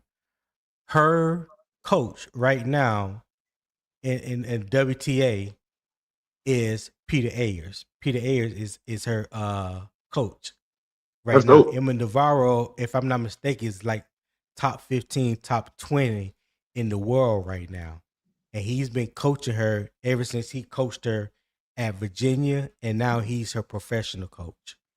But yeah. Okay, well, let me ask you this, not to talk too much tennis, but I got to ask you this final question as far as, because I can't, if you ask me like top five in tennis, I can't give you one because I don't know it. I don't even know enough to give you a top Yeah. five. But let me ask you this question, and maybe somebody in the chat chime in with y'all opinions too. Roger Federer, Okay. and just asking in general, where does he rank all time? Do you think he's the greatest of all time? And the reason I'm asking is because, like I said, I stopped following tennis, but Mm. I remember for a long time, it seemed like he couldn't lose, dog. Like it seemed like for like, let me not exaggerate.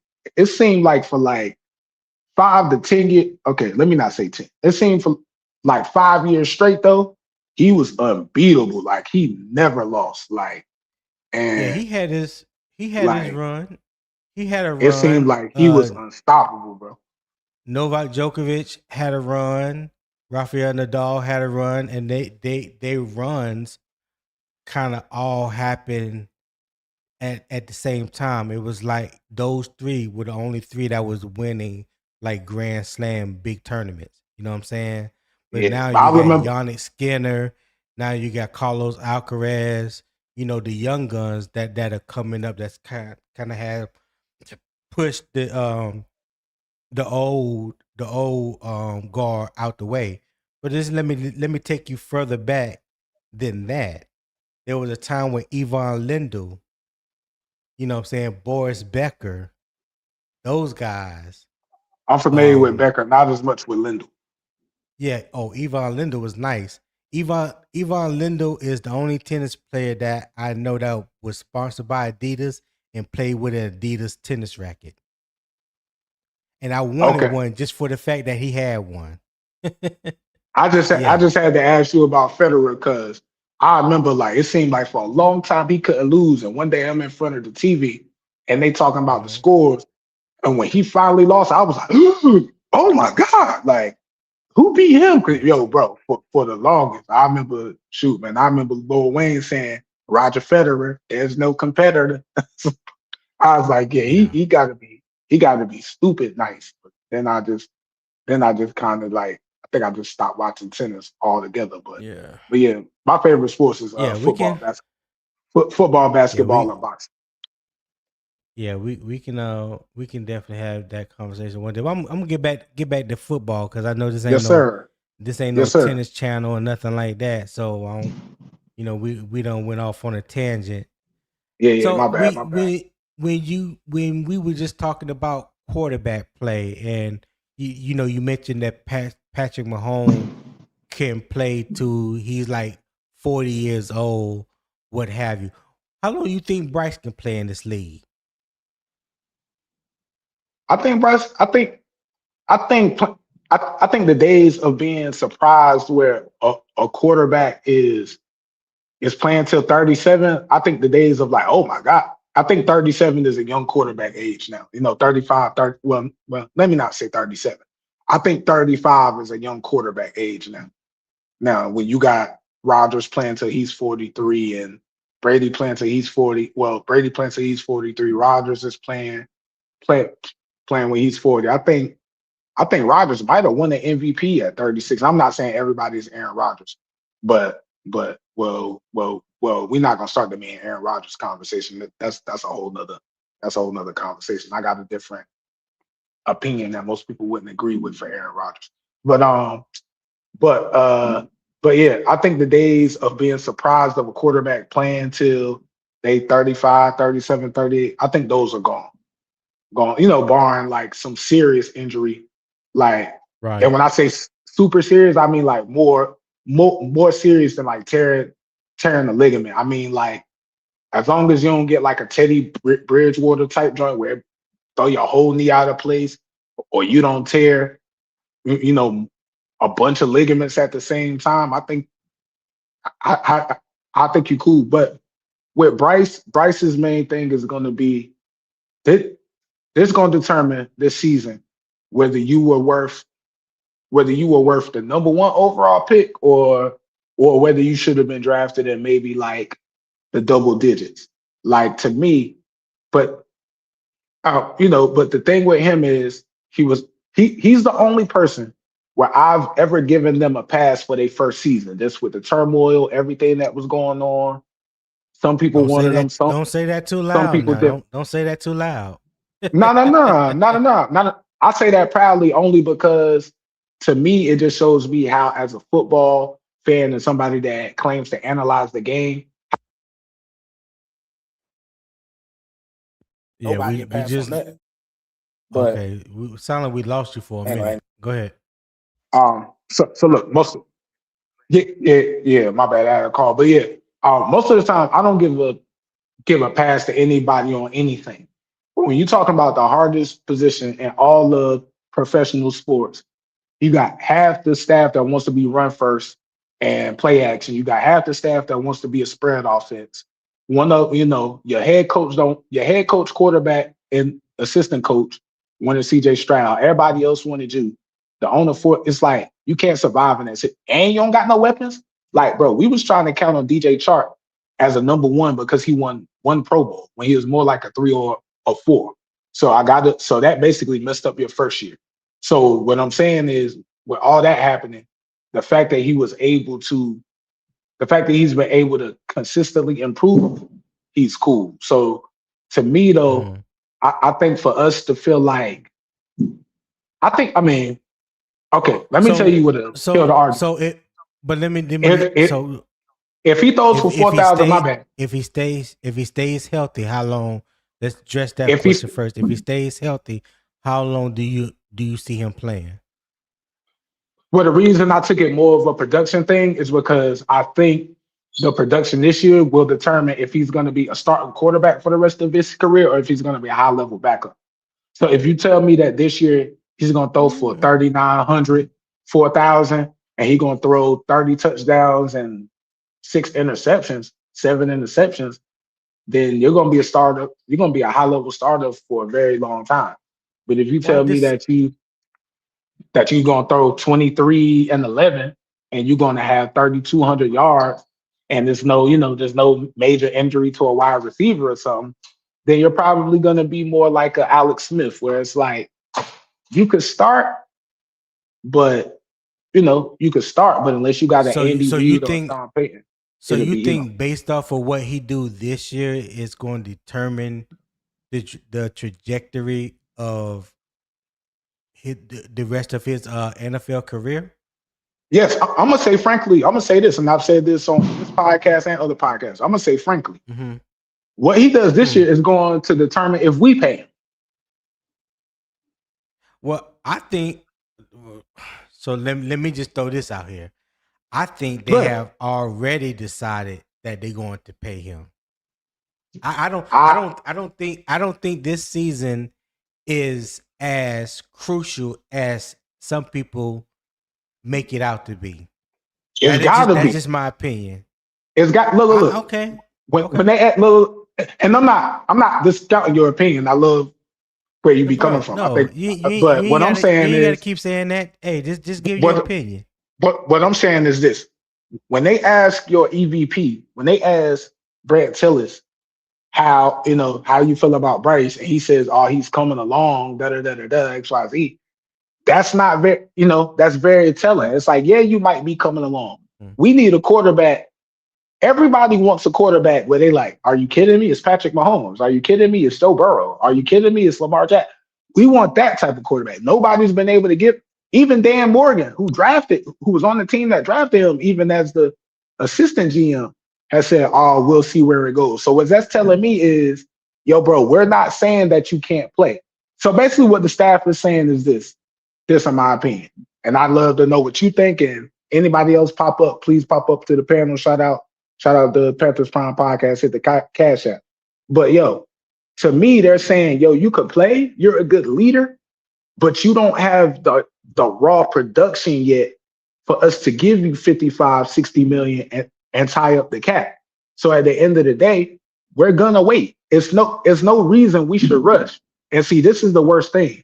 If Bryce wasn't staring down, if we wasn't staring down the barrel of supposedly the greatest quarterback draft coming next year, then it wouldn't be a thing. If it was weak like this year, then it might be Boy, like, don't get okay, me we started might on try. that damn draft. Look. Now, I will say this.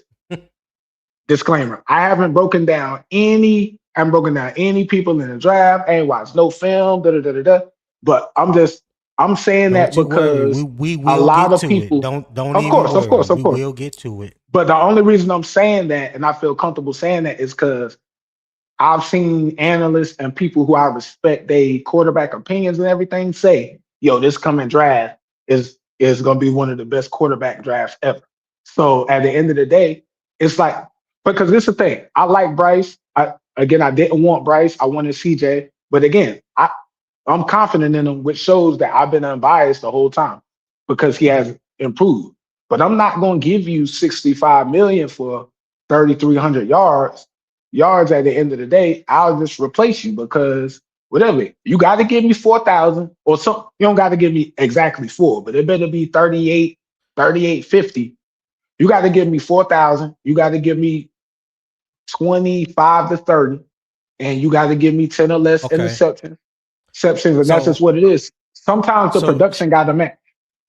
okay, so let me ask you this. So walk with me on this one. But Based off of what you just said, if he gave you all what you just said, almost 4,000 yards, 25 to 30, touchdowns, 10 or less interceptions. He put up these great statistical numbers, right? right. And we finished the season 7-10 and don't make the playoffs. You still paying him? If I would pay him. Are you Wait. still I'm paying him? answering your Are you still question. I'm paying answering him? your question, Okay. but I got to preface it being All right. real. If Bryce gives me those stats and we don't win, then to me, what that is saying is there was another problem with another part of the team. Either the special teams didn't play well, or this defense didn't take the jump that we thought. You know what I'm saying? Maybe the defense is injured, or maybe they regress. I don't know, but I can't really. The only way Bryce could give me that production and I not pay him is if I felt like in the clutch he didn't play. And I don't think that's going to happen for Bryce because even without the production, he showed us that in the clutch when he got to get it done, he could get it done. But as long as you telling me that he gave me the production, but he didn't go Jameis Winston in the fourth quarter where he just start throwing picks, hints to 10 or less interceptions, I could pay him. Right. Because sometimes it's not Okay. it's not the quarterback. The only thing I need from Bryce, I think he's a good quarterback. He got to give me the production. That's it. That's the only thing I need from Bryce. I'm glad you say that because you got some people that feel like everything's ties into a particular yardage or a particular amount of touchdowns, a particular amount of interceptions, and I'm like, Bryce can do all that. He can do all that. That doesn't guarantee or mean that the team is going to win. You know what I'm saying? So, because what if the defense regress and they fall from 16 back down to like 28 or something like that? Let's just say the offense is going out there putting up averaging 30 points a game. I'm just throwing out a number. Say they just averaging 30 points a game, and Bryce is doing his thing, and he throwing for 300 yards or 250 yards a game, couple touchdowns or whatever. But then on the defensive side, you giving up 31 points a game. Yeah. So yeah. Go ahead. Oh no. I was just gonna say, if that happens, we'll just be the old New Orleans Saints. We'll have an explosive offense. We'll have like back when they had Drew Brees. Or the Cincinnati Bengals last year. Exactly. Joe Burrow threw for over 5,000 yards and they was averaging 30-some points a game, but they ain't have no winning record. They didn't make the playoffs. Why? Because their defense wasn't shit. To me, Well, let me not say this because What? it's only 32. What? It's only 32 horses in the world when it comes to being the NFL head coach. But to me, Uh-huh. Zach Taylor need to be fired. And the only reason they Oh, I kept can't I Zach can't Taylor, disagree with that. the only reason they kept Zach Taylor was because he made that Super Bowl early in his coaching career. But at the end of the day, bro, you Yeah. you being an offensive mind don't know what a decent defense looks like. You got your court. You got the second best, in my opinion. I don't know how people feel about Josh Allen, but to me, Joe Burrow, Joe Burrow is the second best. It is the second best quarterback in the league, and he's the one that beat. He's the one that beat Patrick Mahomes in the playoffs, and then he had another chance to beat Patrick Mahomes again because he had the ball against them in the AFC Championship. With 2 minutes left, but the defense stopped him. So to me, Joe Burrow is the second best quarterback in the league. Now, yes, he has the best weapons. I know that, but he's the second best quarterback in the league to me. So when you got an elite, highly elite passer in a passing game, he should win you eight. He should win you 8 games by himself. And so the But fact that you let, that's easy. That's easy to say. That because but that no, but goes no, but that's why that I'm saying goes that they should find the head coach because they kept that defensive coordinator Lou Anarumo.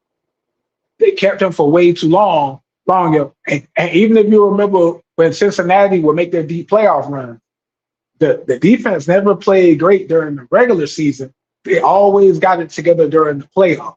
And when you got a Mhm. quarterback like Joe Burrow, you got to have a defense good enough to where it's going to play all the time. Otherwise, you're wasting his best years. But to me, right, I feel like it's kind of just like Brady, Manning, and the third best, whoever you think the third best quarterback was. That Mhm. quarterback should get you to the playoffs every single year, just off the fact that you got that level quarterback. And to me, for you to not make the playoffs, nah, bro, you got to go. You got to go. And at the end of the day, you living off making it to the Super Bowl in 2021. You wasn't even, and that was more Joe Burrow because you had the worst graded offensive line that year, and Joe Burrow was just able to slide. But so I never watched Joe Montana because I'm not quite old enough to watch the majority of his career.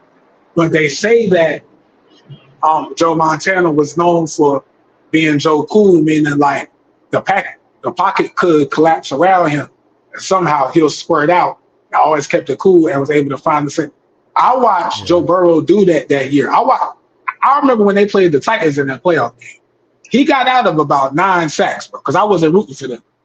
You know what I'm saying? I like Mike Vrabel as a coach. I like seeing, but nah, he really. So to me, if you got a Joe Burrow, Patrick Mahomes, Josh Allen, you you going to the divisional should pretty much be. It should pretty much be a foregone conclusion if you got a decent Uh-huh. head coach. So I think they got to get. I think they got to get Zach Taylor out of there. I mean, you put Right. Joe Burrow with man, you put Joe Burrow with Andy Reid, Sean Payton, um, even like one of the Kubiaks, whether it be Gary Kubiak, Clint Kubiak, the new coach For the for Raiders. for the Raiders. Yeah, yeah, yeah. If you put him with any of them, who's the other one? Mike Tomlin, somebody like that, depending on how you feel about him, John Harbaugh, Jim Harbaugh. If you put him with any of them quarterbacks, bro, that's a 10-win quarterback automatically. What are we talking about? Yeah. Like on the Hey, light end. PPP, you back? PPP. Yo, Yo, you back? yeah, I'm back. I'm back for a little bit. What's up? No, I was just saying we ain't got much people in here watching now. So I didn't know if you want to keep this going or what you wanted to do. I was trying to Oh yeah, yeah. I keep don't it care about afloat that. till you Hey came back. man, everybody pull up on the panel, open panel. You decide the subject. Let's talk football. Let's talk Oh yeah, I don't care about that. Panther Yeah, I don't care. football. Let's talk Panther football. Let's talk football in general. Generally, we was up here talking a little bit of tennis and everything. So we really do it, man. Pull up, man. You want to hear what everybody want to talk about? Hit the link. if you've never been on the link, man, I can tell you. Uh, I'm not I gonna start speak the for link right myself, now. but PPP, but like PPP and Tony, they definitely gonna, what I'm saying, they definitely gonna invite you.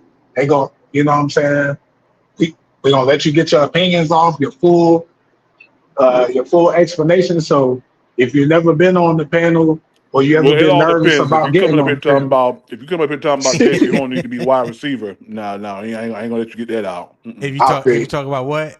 What'd you say, Jesse PPP? Horn need to be wide receiver. That Roadmaster was talking about. Yeah. Nah, I'm gonna cut that off at the top. yeah. Yeah, well, yeah, get your panels off. Get your ideas off on the panel, man. If you ever felt, if you ever wanted to experiment with the panel, or you just like talking football, please chime in. We would love that. Yes, sir. So what y'all been talking about? I'm on like a little 15 right now. Well, we talked Let's about see. inside linebacker Trevor Wallace. What Trash. what they think we was gonna do there, and we pretty much concluded that he's not a bad linebacker by trade, but he's probably a bad fit for this system unless he comes a long way in his coverage. Then we talked about top five quarterbacks of all time. Um, Well, 'Cause real quick. Let's go back to Trevin. So okay, Trevin Wallace, his scouting report came out and said he's good against the run, but horrible against the pass. That he gets turned around in passing situations. He'd be yeah, out of Yep. place, and Yep. you know to make that pick, I believe was impulsive because we were trying to fix our run defense. And yeah. That you makes sense. know, it That was a makes little, sense. the 2024 draft was a little bit of like let's let's try to fix this as soon as possible. That was Yeah, 2024. And you see, we ain't really got a lot of productions out of it. But yeah, that 2025 one was on point. yeah. I think you mentioned it too. Or I think it was either you or Tri-State last time I was up here.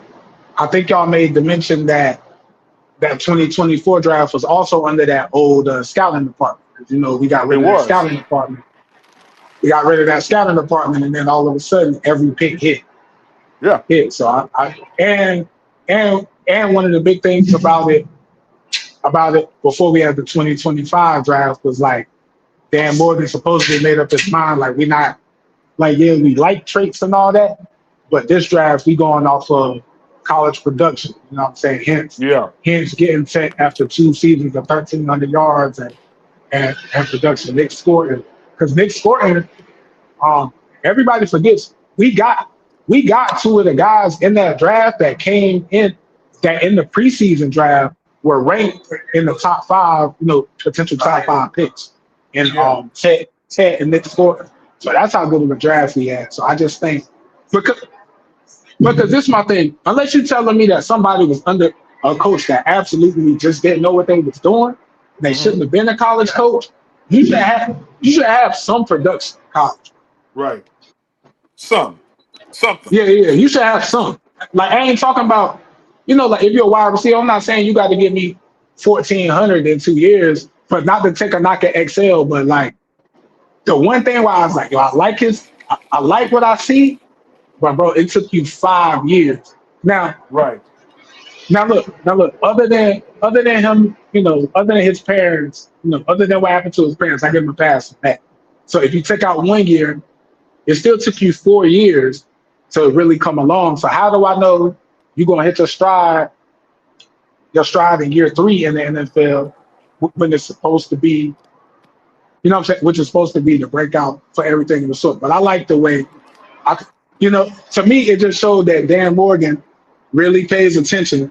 And like a lot of teams say, yo, we go back, we look at our processes, da da da da. Da.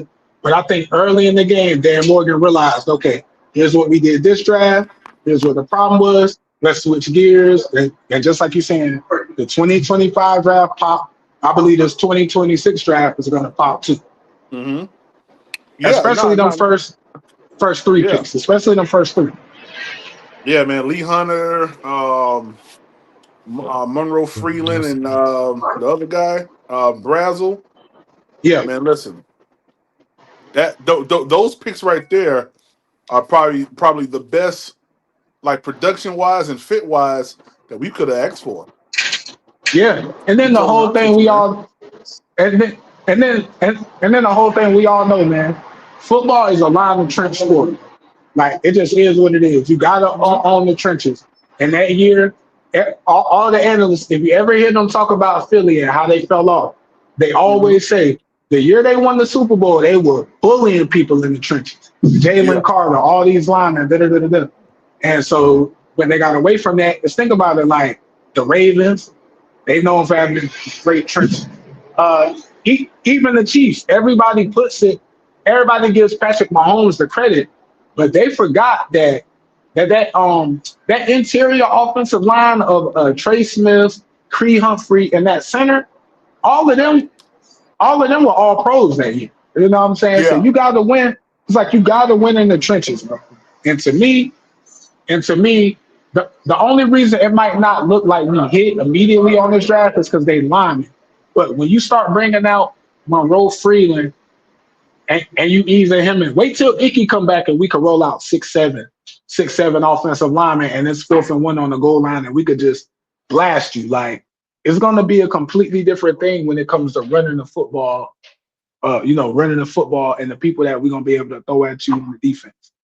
Because at the end of the day, on our defensive line, you can't. And shout out to me and PPP. Me and PPP was the first ones to say, bro, take Turk Wharton out, put in Bobby Brown.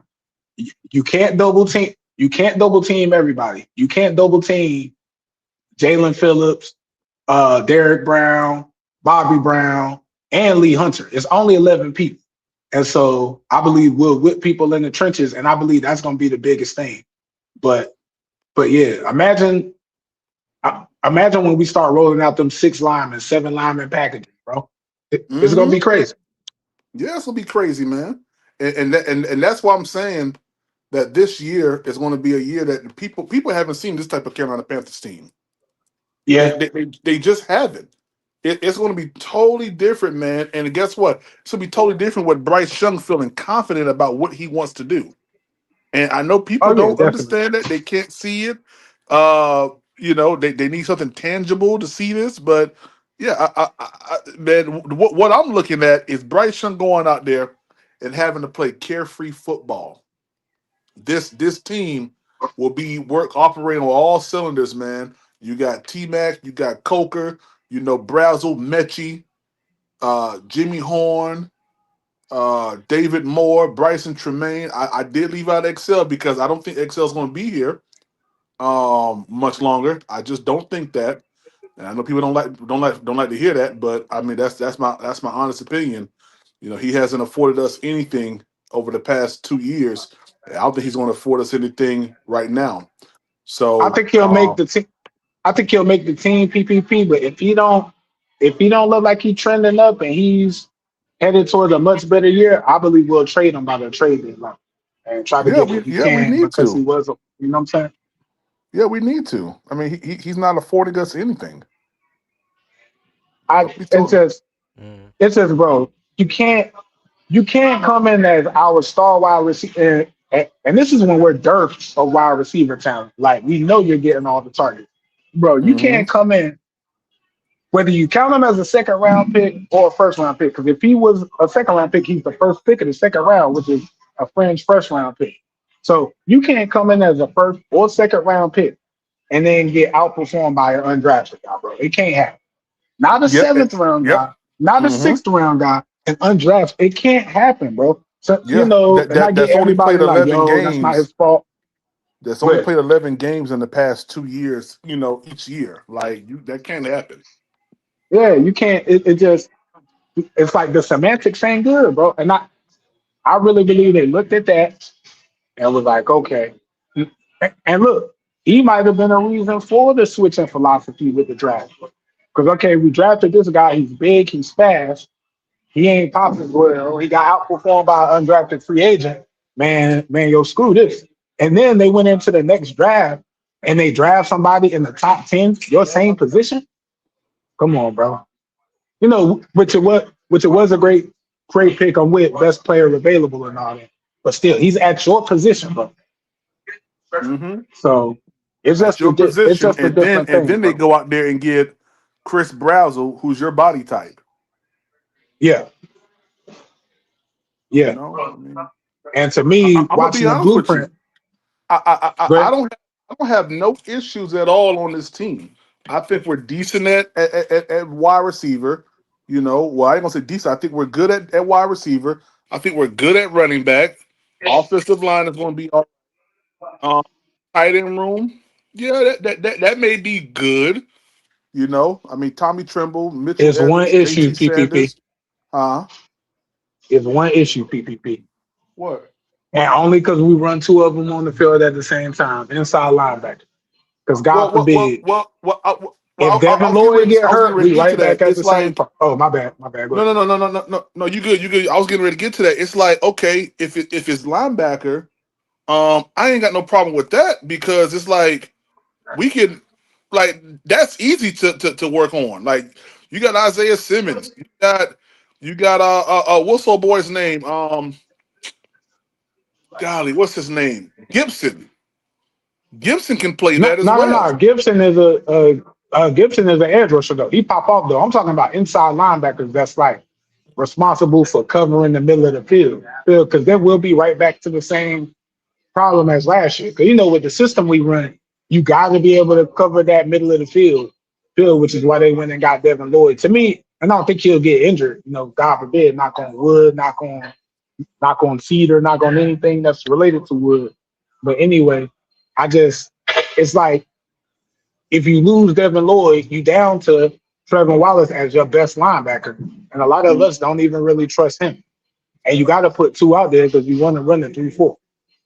yep. Like as far as our defense is concerned, the worst injuries would be starting first Devin Lloyd, Jalen Phillips, because then we'll be right back to the pass rush from last year. Minus Nick Scott taking a step forward, but um, Devin Lloyd, you know, Jalen Phillips.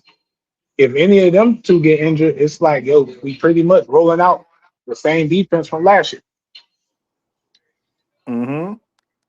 And that's my only joint. But that's why, to me, I'm surprised we haven't made because to me, we be in great shape in the inside linebacker room if we made Trevor Wallace our second or third linebacker. That's why I'm surprised we haven't made some big move or some trade for an inside linebacker.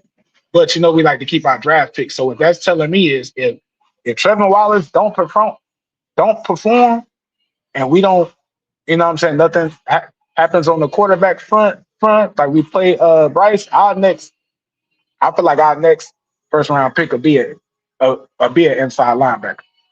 Like expertly handpicked by Dan Moore.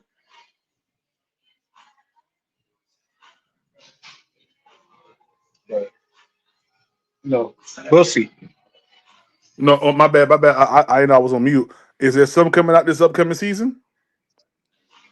I I don't know, people. I haven't done the research yet. Hey yo, Tony, have you done the research yet on the linebackers? The only thing I'm hearing about in this next draft is quarterback. Um, Yeah, that's all I'm I hearing don't about. really, I don't really. You know what, PPP? Can you pull up the projected? Can you pull up 27? Huh? Hello, Demetrius. What you say? think Yeah, yeah, I yeah. think My you may bad, have my bad, lost him. my I bad. think he got a call. Yeah, Okay, yeah. I okay, got a okay, call. okay. My bad. I was saying, can you pull up the projected 2027 NFL free agent list? Um, let me see. You asked me a question, man. What's your name again? D. D. D. I was saying What was that you asked me? I was saying besides quarterbacks, have you heard of any great linebackers coming out in this next draft? I was telling Pete because PPP asked me, and I was like, honestly, PPP, the only thing I'm hearing about with this next coming draft is quarterback.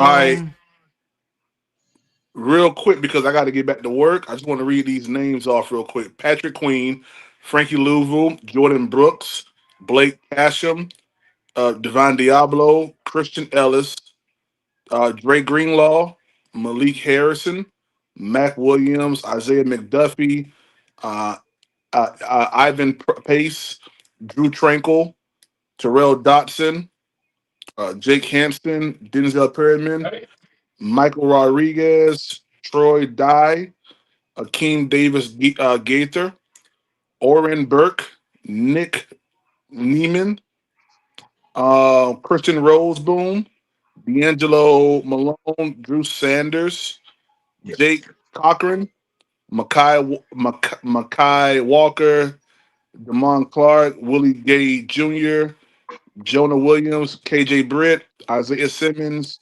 Chaz Surratt, Marte Mapu, Dorian Williams, Dayon Henley, Trent. What list is this? This is The 2027. 2027 free agent list. Oh, free agent. Okay. Yeah, for the Um, linebackers. Claudin Sherless, Garrett Wallow. I mean, it's a whole bunch of. Okay, so my next. Okay, so the only high end. It was only two high end that you named that would actually elevate our defense if we brought him in. So that's Patrick Queen and that's Jordan Brooks, like Eternal was saying earlier. Some of So them my be rookies, question would fellas. be, hang on PPP. Look, and I don't know if it's on the list, but how old is Patrick Queen going into this season, and how old is Patrick Jordan Queen Brooks? is 27. Oh, yeah, He'll all be right. So 20. if we bring in, Yeah. I ain't gonna lie, if we bring in Patrick Queen, that'd be a good look. And I don't know. Yeah, I think that's Devin. I think Devin Lloyd is that age, like 27, 28, something like that. Yeah. Or Now, yeah, hey, 26. Yeah. and I'm gonna tell you, Patrick Queen, It's and like that. Devin Lloyd in the middle of our defense. That'll fix our inside linebacker. Like we'll have the best, we'll have one of the best tandems in the league. Yeah. Standing But beside each other. D, to answer your question, no, I haven't watched any linebackers coming out next year. Like I said earlier, my primary focus is offensive line. That's what I watch every day. That's what Oh, okay. my focus is on offensive lineman. But you got Rasheem Biles that's coming out next year. Transfer from Pitt, was once 1 minute looking like he was gonna go to Colorado, but he chose Texas. Um, um, the other linebacker that was at Texas Tech last year with Jacob Rodriguez, who actually I thought played a little better than well, he was a better run defender than Jacob Rodriguez. Let me say that. Ben Roberts, he's coming out next year. Clemson got a linebacker, Sammy Brown. I remember when Sammy Brown came out of high school, he was like the number one or number two ranked linebacker coming out of high school. He was a 5-star plus type player. He'll be coming out next year, or he's draft eligible. Let me say that. Okay. Georgia got a kid. Rick. No, not Rick. Raymond. Is Raymond or Raylan Brown? No, I mean Wilson. Okay. He's coming out. Well, he's draft eligible next year. So there's some linebackers that will be definitely First be round worthy. available. Yeah, Rasheem Brown could have went first round this year if he went in the draft. That's just my opinion. He's a little lighter. He's like 220 pounds. He's like a hybrid safety slash linebacker, but he played outside linebacker at Pitt. Got crazy speed, instincts, ball hawk, things of that nature. You have to really turn on the tape and watch him. Like Okay. he was like that. Even though he was undersized, he's still a hell of a ball player. Like, yeah, he's a first round talent in my opinion. Ben Okay. Roberts, I'm gonna check him I out. love him. Yeah, I love him coming out of Texas Tech. he don't have Jacob Rodriguez beside him this year, so a lot is going to be told about his play when he don't have a superstar, right beside him this year. And Sammy Brown coming out of Clemson. Okay. Yeah, Okay. but Sound like a I get. Listen, sounds I good. got college tape. I got college tape and all those guys. So when we get into it, at some point, hey, make that claim and we'll put it together. I got you. I'll definitely be there, man. I enjoy talking sports with you, man. I'm ready to see if these quarterbacks are overhyped or not because I keep hearing this five or six franchise guys in this draft. It Yeah, ain't. I keep hearing.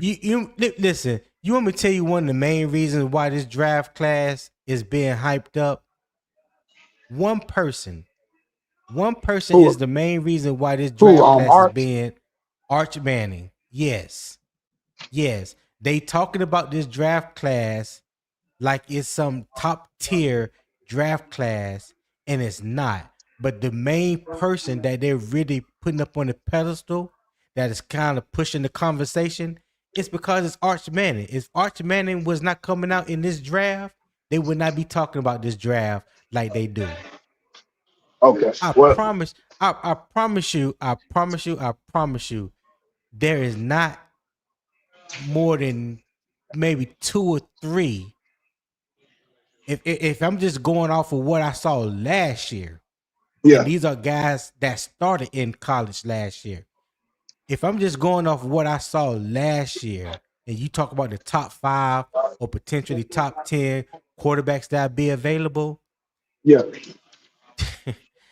there may be 2, maybe 3 that you would consider franchise level quarterbacks, and that's Which going to three be you like? based off. I think Archie Manning got potential, but there's no quarterback really, in my opinion, that is heads and tails above the rest. There isn't. Like what Is I see in Arch? Arch Manning, I can probably get the same thing out of Darian Mensah. I like Darian Mensah game better than I like Arch Manning. That's just me. I don't know, Chad. What you And think, yo? Go ahead and drop your. Go ahead and drop your and and your top three and quarterbacks. and that's going off of tape that I've seen. Not the conversations that the media put out, the speculations, the highlights. I'm talking about actual game tape that if I was to have a draft tomorrow, Arch Manning would not Yeah. be my number one quarterback. Just off production, he wouldn't be my number one quarterback. He's going to get that name because of his name and the proverbial ceiling, if you will. I don't know, man. I mean, yeah, and look, I be the guy that just be hating on. Well, hate not hating on hating people getting recognition just off their name. But one thing you know Mm-hmm. as a man, he been around the NFL his whole life. If anybody gonna know how to prepare and how to deal with the locker room, it's gonna be a man. And then Right. at the end of the day, in the chat gonna kill me for this. But because my man's he wanted, me and my man's got into a passionate back and forth about this. But yeah, Peyton's at my top 5. But if I need a quarterback for one game, man, I need Eli, bro. Like if I need a Eli. quarterback for Mm. one, yeah, because this is the thing, and I think Michael Strahan said it on that when they win the rings, they do that America's game. And '07 when they're going through that season, the season that they beat the Patriots, Michael Strahan basically made the point like Eli is so, and I mean like goofy as an actual like endearing term in a sense. He's so like goofy that like he can be in the big games and he's like he's kind of lost or desensitized to the fact like, yo, that's the Patriots, right? They 17 and no, you're not supposed to go down. It's like he's so desensitized to the fact like, yo, they're gonna talk about this for the rest of your career, that makes him perform better in clutch situations. situation. So anybody that, you know what I'm saying, anybody that could beat Tom Brady and then beat him twice, which, you know, it was the defense. I'm not to the whole chat. I'm not saying it was only Eli, but it's just different. I'll never forget that. I was watching that game with some Giants fans, and I'll never forget watching him in that last drive, in that 2 minute drive. Like, yo, how was he doing this with Eli Yeah. snap? I mean, with Peyton snapping up in the, you know what I'm saying? So for him to go back and beat him again, and it wasn't like just like next year, so it wasn't like, oh, I pretty much took the same team back. Like he beat him in '07 and 2011. So you know, it was some changes on the team and all that. Now I think he did have Victor Cruz and Hakeem Nicks, but still, it's, you know, Man, it's just different. what you know about Hakeem Nicks? Hey, look, Hakeem Nicks went to this school called Charlotte Independent. I mean, well, you said you went Charlotte. So yeah, Hakeem Nicks went to No, Charlotte Independent. no, well, I don't live in Charlotte right now, but yeah, I Oh, grew up okay. in Charlotte. Yeah. But Okay. no, Well, yeah, Hakeem he Nicks went to used to Charlotte play. Independent. Yeah, he went to Independence High School, but then went to North Yeah, Carolina. yeah. But before And then, Independence used to he spray people. used he used to play for my uncle. Used to coach little league football. He used to Okay. coach a team called the Hidden Valley Rams, and Hakeem Nicks played for my uncle back in the day. So I remember Hakeem Nicks from when he was a peewee. Yeah, yeah. Yeah.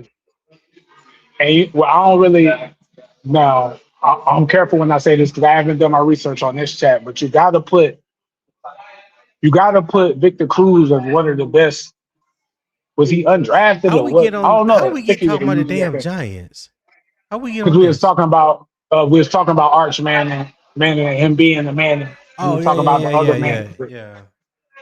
Yeah. But I think Arch will Yeah. be all right because you know his because I think he's Cooper's son. I think he's Cooper Manning's son, who's the Yeah, he's oldest Cooper's son. out of Like all I'm of them. not And listen. supposedly, so I think he'll I'm be not. prepared. I think he'll be prepared for what I'm saying. I don't doubt that, and I'm not saying that he won't be. I'm not saying what this upcoming season will look like for him. I'm just talking about what he has done so far, the production.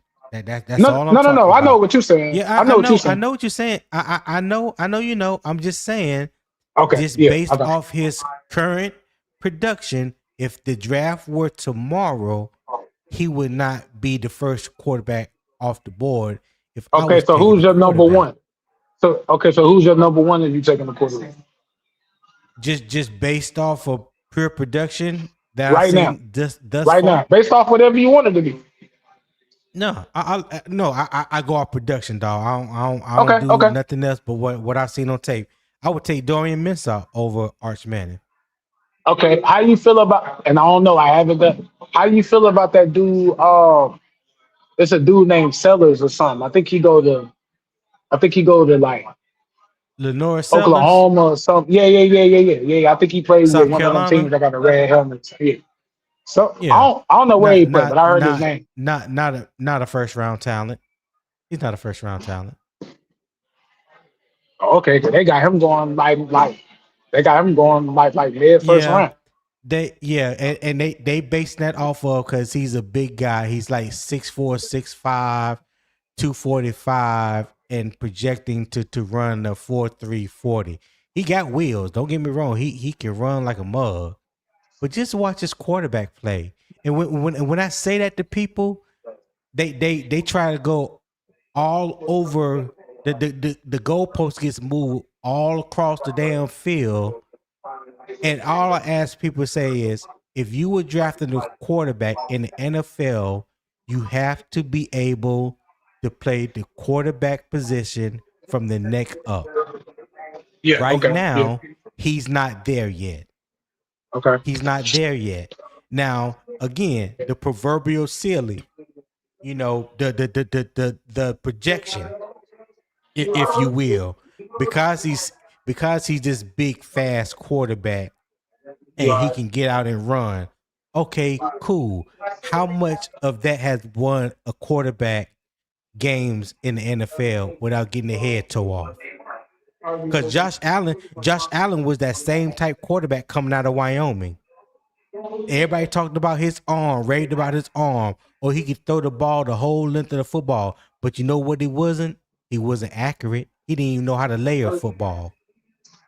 Well, He didn't. I think the He only didn't. reason I Go think ahead. I think the only reason he worked out. See, if you're gonna take a chance on like a Sellers or somebody that you're telling me is kind of raw and they might have all these gifts, but what you call it, you got to have a solid Mhm. quarterback coach that's really gonna develop them from. And I really think the only reason Josh Exactly. Allen, I think the only reason Josh Allen popped that he didn't go the way of pretty much all the other quarterbacks that come out like Because that. Brian He Dayball had saved Brian him. Dable as he had Brian Dable as a quarterback coach Right. for a few years. But And so, I'm just talking about based off of his college performance. yeah, Like yeah, I'm with I get that when you get drafted, it's all about where you go and the support that you get as a number one, a first round draft pick quarterback or the number one overall quarterback or what have you. Where you go matters. But I'm talking about just what you have done in college. Like I don't go by potential for none of these you. Yeah, guys. When you hear me scout a guy or talk about this and that, I yeah, don't talk about what he could potentially be, 3 or 4 years down the road, or he got a high ceiling. No, when you watch film, your eyes got to tell you what you see at that moment, not what you potentially think you're going to see a year, yeah, 2 or 3 years from now. No, what does yeah, the tape tell you right now? What do you see right now? If we turn the film on right now, watch it for an hour, then turn it off, what does it tell you? And when I have watched film of him, it does not tell me he's a first round draft pick. I don't care what these pundits, on ESPN and NFL yeah, network or what, I don't care about what they talk about. They don't watch film like I do. You know what I'm yeah, saying? yeah. I They got get paid to say the stuff that they're saying. I don't. yeah. I'm not beholden to nobody. I'm gonna give you exactly And what one I thing I see will on give you, film. one one thing I will give you is think I don't know if I've heard nobody else say that, but I think I've seen some literature or some media basically saying the same thing. Like he could go like in a wide range. He could go here. He could go there, based off some of the stuff that you're saying. So yeah, I definitely don't Yeah. think you're far based it off. Yeah, that's why my channel is called Unbiased Opinion. I don't have no biases when it comes to scouting players. Whether it's from my own team and I love the Panthers, I have no biases to no player because I can't be honest about with what I'm saying based off of what I'm seeing.